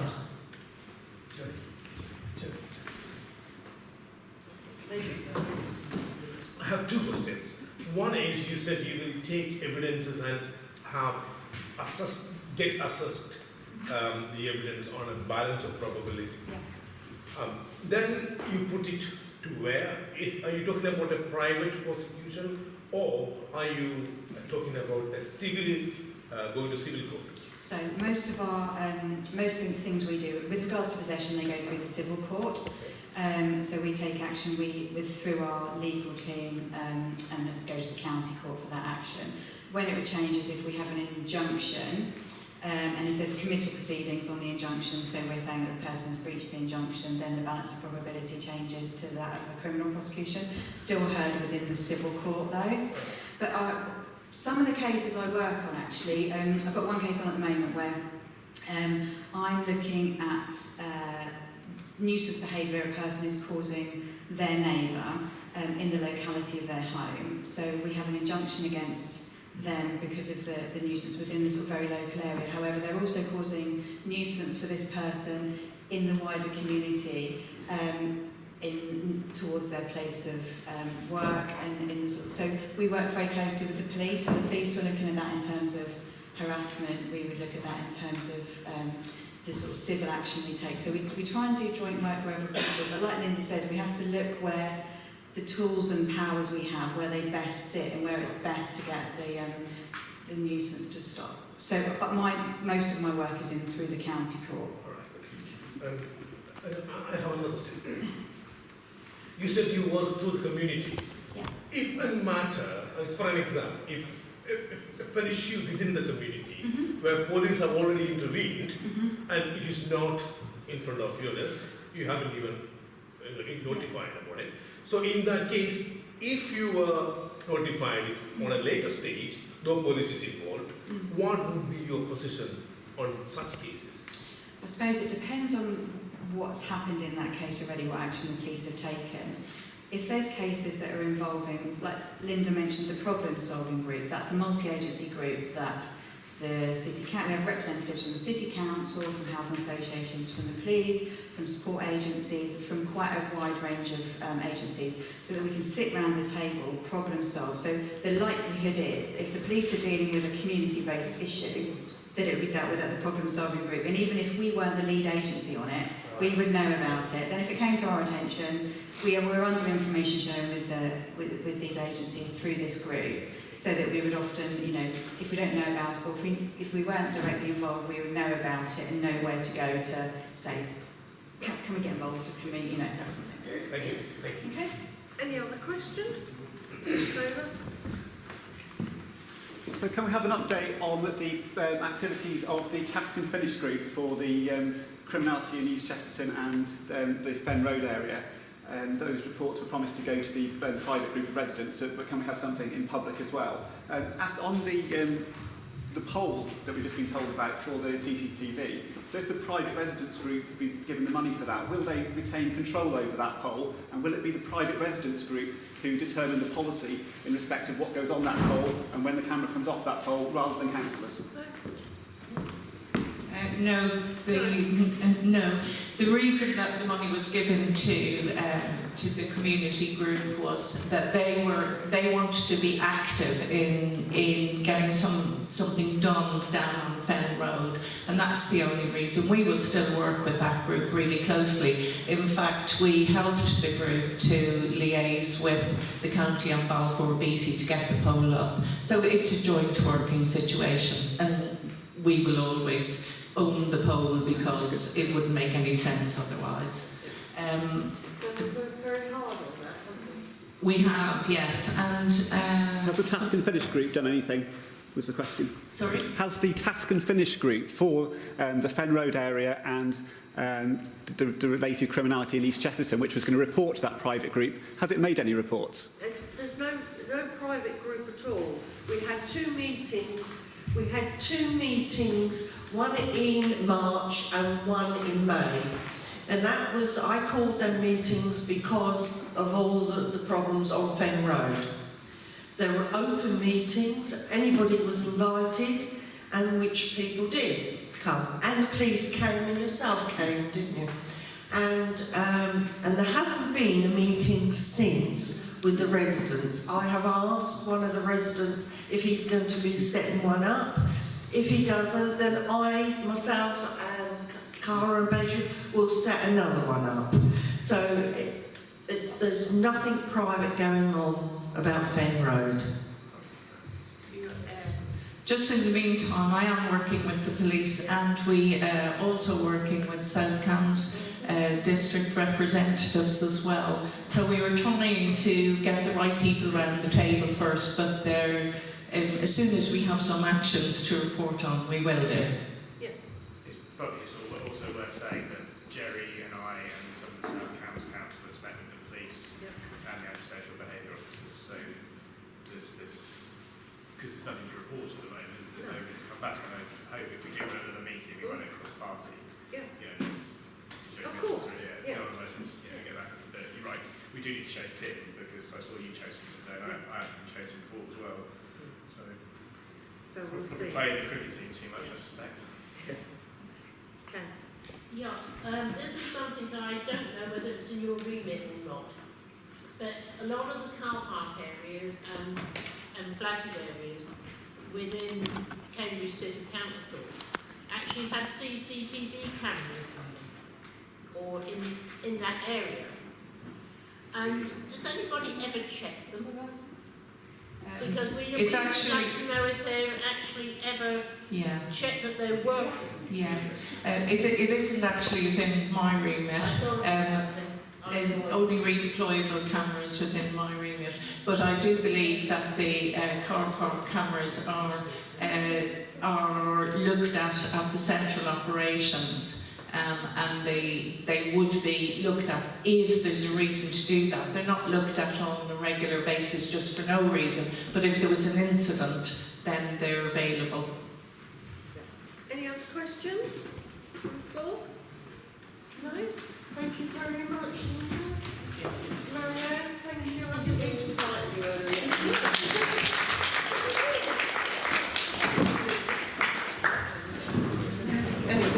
Thank you very much.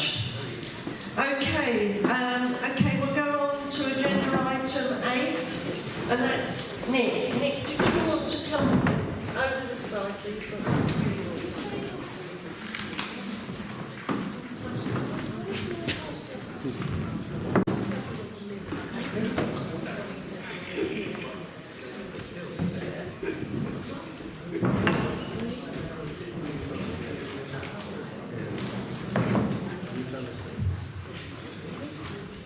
Good evening. My name is Nick Kester, Environmental Crime Officer.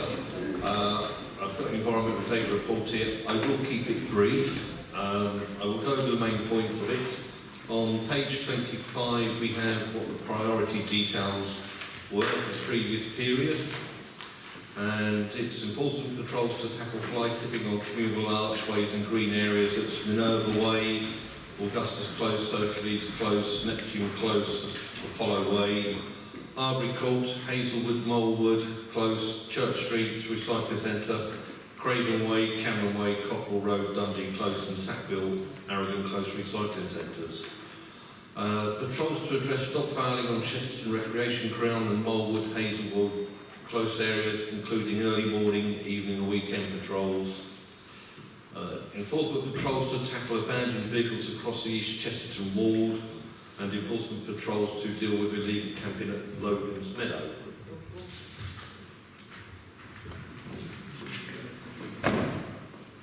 On the specific issues and actions on page 27, Minerva Way and Augustus Close, Hercules Close, Neptune Close and Apollo Way, approximately 5 hours per week spent on patrol, several counts of domestic waste with no evidence, one case of a repeat offender, and they're awaiting magistrate's court hearing.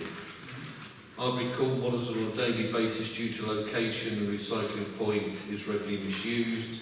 Bins are predominantly contaminated with overflowing waste. Large number of inspections with no suspect identified. One case of repeat offender pending further investigations. Craven Way, Cameron Road, reduction in reports of fly tipping, approximately 3 hours per week spent on patrol time, no ongoing investigations. Hazelwood, Molewood Close, 5 hours per week spent on patrol, rarely any waste issues found at Hazelwood Close, mainly all at Molewood Close. Several cases investigated, but no enforcement action due to lack of evidence. Cockerell Road Flats, 5 hours a week spent on patrol time, 6 counts of fly tipping, but no pending investigations. Aware of ongoing ASB issues in the area from housing. We'd like to look at working further with housing to solve bin issues. Often reports of bin chutes being blocked. Sackville and Aragon Close recycling points, 5 hours per week spent on patrol, total of 14 investigations, lack of evidence and no pending enforcement actions. Fly tipping mainly occurring at Aragon Close. Noted that there appears to be a reduction in the number of fly tips at Sackville Close. Dundee Close, 1 incident of fly tipping and 1 abandoned vehicle. The fly tipping was detected and dealt with by way of a fixed penalty notice. With the new building works in the area, Dundee Close appears to have improved. It is recommended that this priority is removed. Logan's Meadow, there have been 6 incidents relating to camping. In all cases, the tents were removed by the owners after intervention from enforcement officers. It is recommended that this priority continues. And dog fouling on Perthway area, including early mornings, evenings and weekends. continues mourning over this period by dog warden enforcement team. Recommended this priority continues. One FPN issue for dog fouling and one incident of flight has been over this period.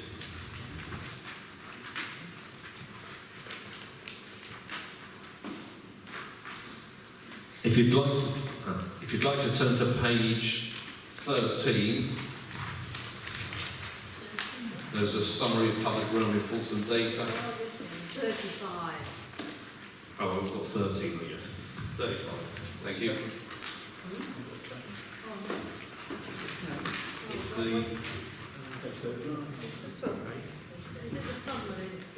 Yes, the summary of public enforcement. Summary of public enforcement, yeah. It's page 35 in the big document.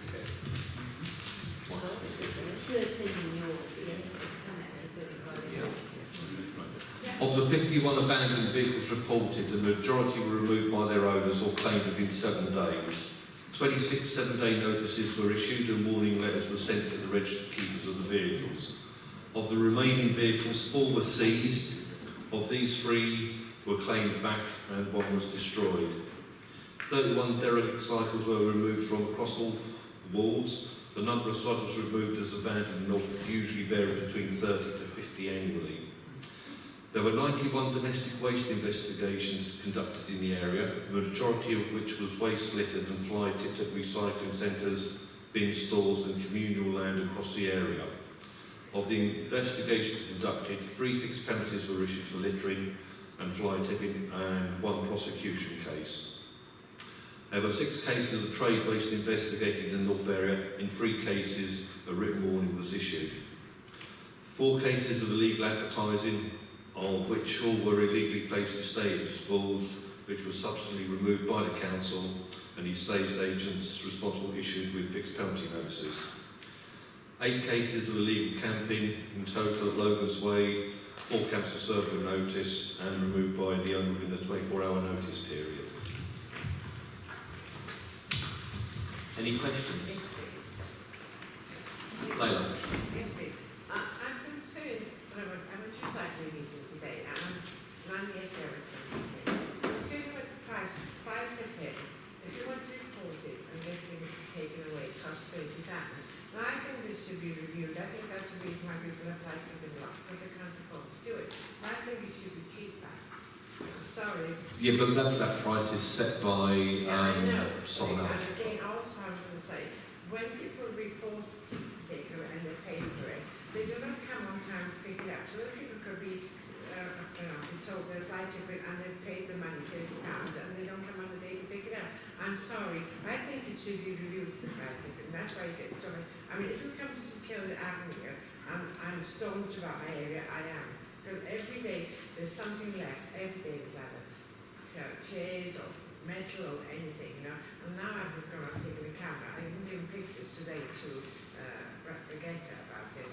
And I think it could be reviewed, but the price is too expensive.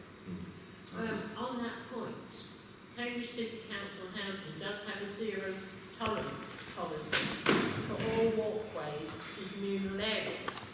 Now, if somebody leaves a mattress outside, as they asked you, of their property is on a first floor landing, they're breaking the zero tolerance policy by leaving it overnight because it's not collected. That is an issue which is down to the housing officer. No, that's an issue down to the person who, as I said, that they will collect it on the 28th and don't collect it till the 30th. Right. That's something that's beyond my remit, but I will take that on board and I'll mention it to the department responsible for it. Thank you.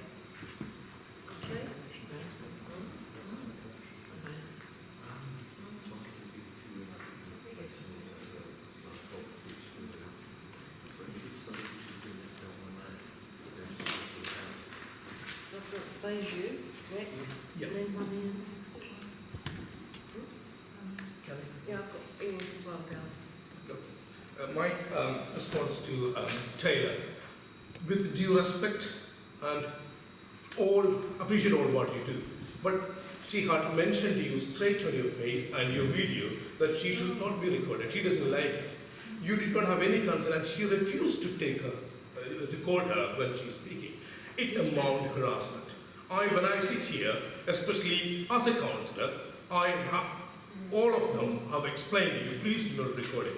Despite her refusal to record her, you still keep on recording it. It is totally unacceptable, and I would request the resident to report it to the police, because it amounts harassment in a way in which you are just preventing her to come forward to make any comments about the local issues. Thank you. Ian? I'm just wondering, I know the Derek bicycles, I know you said that it's in the sort of normal range, but especially for East Chester and the bits of King's Hedges that are in the OFO like no-go zones, which I know, I bought them, but they're speaking with the GPS on them. Yeah.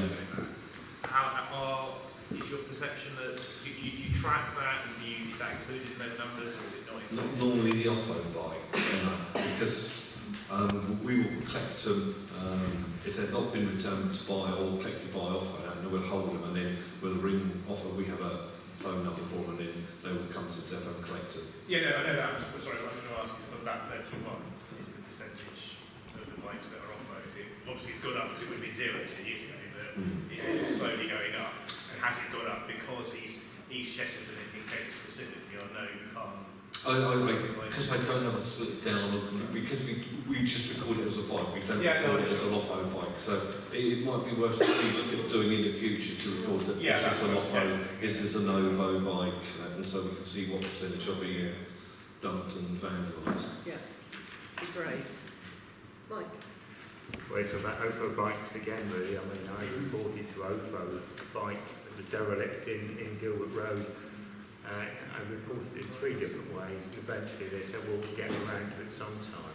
And I think we really need to take it up with OFO, that they should be pulling their weight in terms of picking up the bikes, rather than it being our responsibility to pick up the bikes. Unfortunately, the phone number they advertise is a call centre in the Philippines, but we have managed to track down a call centre in the UK, which is not the number we use, so we're getting a bit better response. Good. Martin? 2 things, please, Chair. So firstly, I think the resident has a point there about the cost of having things collected when you're on a limited income.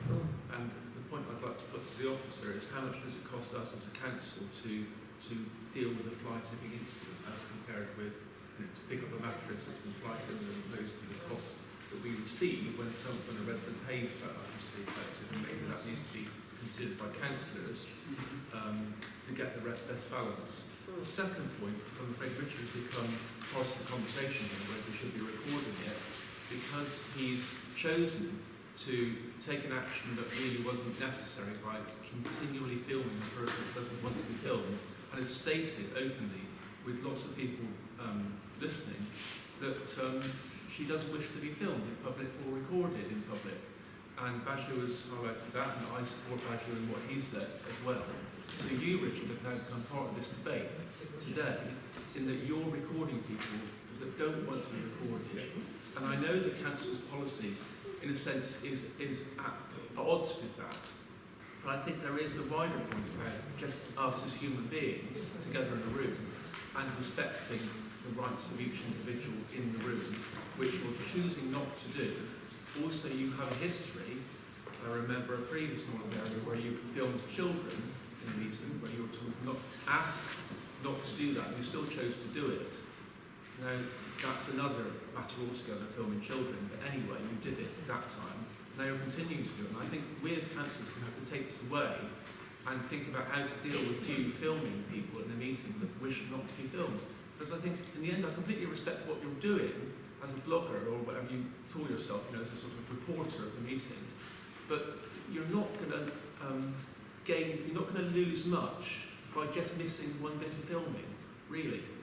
I put it to you that if you just stood back from filming one person that doesn't want to be filmed, you're not really going to lose much. You're still going to, on balance, you'll still report the meeting.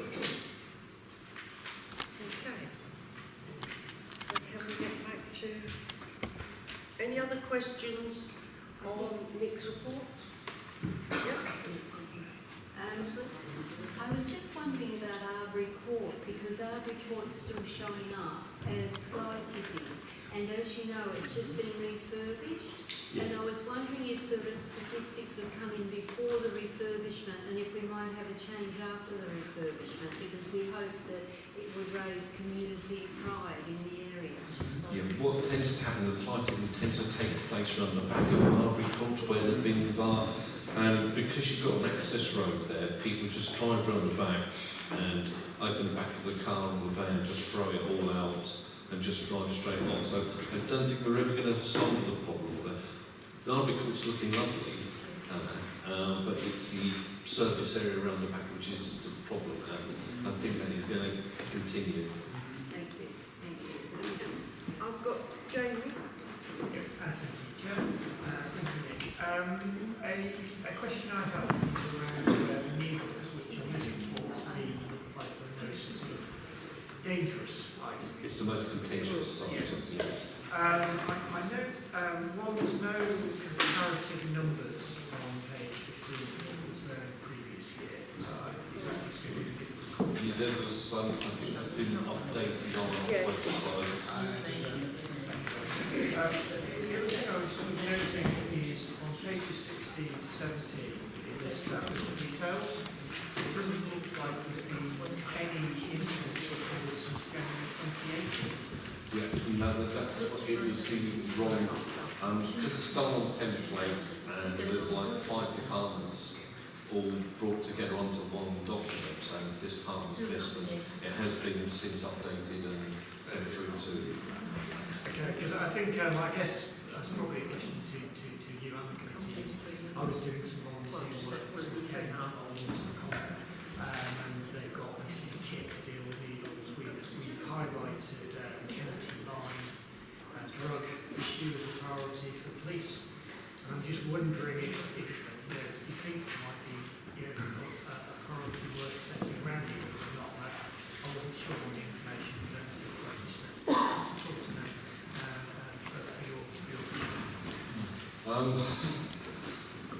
One of the things which affects the legal calendar, because it can fluctuate, like we won't get called to a vote. I think there was one a couple of months ago, and there's like 2,000 needles at the property. It might be that you go to one place, say Midsummer Common, walk along Hedgerow, you might find 5 or 6 where people have been using Hedgerow for drug taking. It fluctuates so much. When you say like have it as a priority, we don't go out looking for needles. It's one of the things which get reported to us, and then we have like a 2-hour window to go back and deal with it. All of the enforcement officers, when they come across them, they deal with them because we all have a kit with us, like medium sharp into the vans, or have little sharp tubs with us and that. So it's hard to put it as a priority because you just don't know where it's going to come out next. I guess my final question is the information about content themselves. You find it online quite easily. Is it near to playgrounds? Is that probably where the industry school is? Parents, there will be, that will be prioritised, that will be straight up to our rapid response team, and it will be dealt with straight away. Okay, lovely. Okay, so, Mr. Taylor. Chair, would you allow me to respond to the comments that have been directed to me by Councillor Tatalo and Councillor Smart? What would you like me to say, Mr. Okay. I mean, I've heard what they've said. I can't say no more about it. Can I respond to what's been said?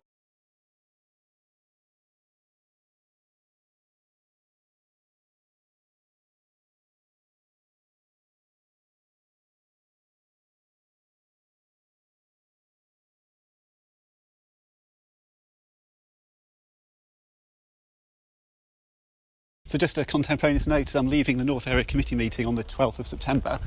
My battery unfortunately failed as I was addressing the meeting to respond to complaints from councillors, including Councillor Tatala, who suggested that the council tenant representative, or one of them, Kay Harris, should report me to the police for harassment because I recorded her contributions to the North Area Committee despite her saying that she didn't want them recorded. the point that I hope I made was that it's very difficult to make real-time decisions on what the right thing to do is when reporting on a council meeting, and I do my best. I decided to record the contributions that Kay Harris made, which once I realised that they were in direct relation to the council's housing estate. So they were about CCTV and who looks at CCTV in council housing car parks. Now, there are thousands of people who've elected Kay Harris to represent council housing residents to the council. I think councillors would give her words more weight when setting the local environmental priorities, and for that reason I thought it was absolutely proportionate to record, and I told councillors that essentially I do my best, and whichever decision I make, some people are going to disagree with it, so my reputation is damaged in some people's eyes. That's the risk of activism and actually going out and doing something. Anyway, as for if what I did could be harassment, could be a course of behaviour, I don't think so. I think I've done one thing tonight. I've turned up and recorded a council meeting. You could say that turning the camera twice amounts to harassment. I don't think it does. One thing that Councillor Smart said was that he thinks that the council should reconsider their policies, and I think that's absolutely right. I think they should do so. Councillors shouldn't say one thing when they're sitting in the Guildhall and setting policy and say that they encourage transparency, and then come to council meetings out area committees around the city and say that they're not as open to transparency and put in place extra rules, or instead of having clear policies, essentially they try and bully reporters and those who are reporting, because of course reporters are not the only people who report, just residents often, individuals or campaign groups often, the kind of people who are reporting from local meetings. They shouldn't bully those people into changing what they're doing. After all our MPs have unanimously supported allowing filming at council meetings, and our councillors, when they've considered it in the council chambers, support it as well. It's just when it comes to the reality at a council meeting, sometimes they don't have the will, I think, to say to people who want to perhaps make a speech at a council meeting, say, look, this is something you're doing in public. This isn't something you can do in private. Anything you say may end up on YouTube, may end up on the front page of the paper. That's the nature of it. And councillors don't have the strength, I don't think, of their convictions to say that to somebody. They don't like argument, basically. They don't like a disagreement, and I think they shy away from that. There is a question of whether or not Mrs Harris was tonight acting in her role as a tenant representative. I think that is a bit of a grey area. Councillors will know her role, they will know that she's elected, and anyway, I think we'll have to wait and see. Of course, if there is a complaint for harassment, and if the police don't dismiss it out of hand, that will be very, very have a very big chilling effect on certainly my activities. There is a limit to the number of regulatory actions that one person can tolerate, really. So I'll have to wait and see whether I feel that I can carry on. But I would be very upset if I can't continue turning up to my most local council meeting and doing my bit to hold our local councillors to account, and ultimately, of course, which is why I suppose councillors don't like what I'm doing, is I'm really trying to get better councillors elected. I'm trying to make the area safer and a more pleasant place to live. So anyway, we will have to see. So that I've just recorded on my way home from the meeting, and I think I'll have to leave the video there.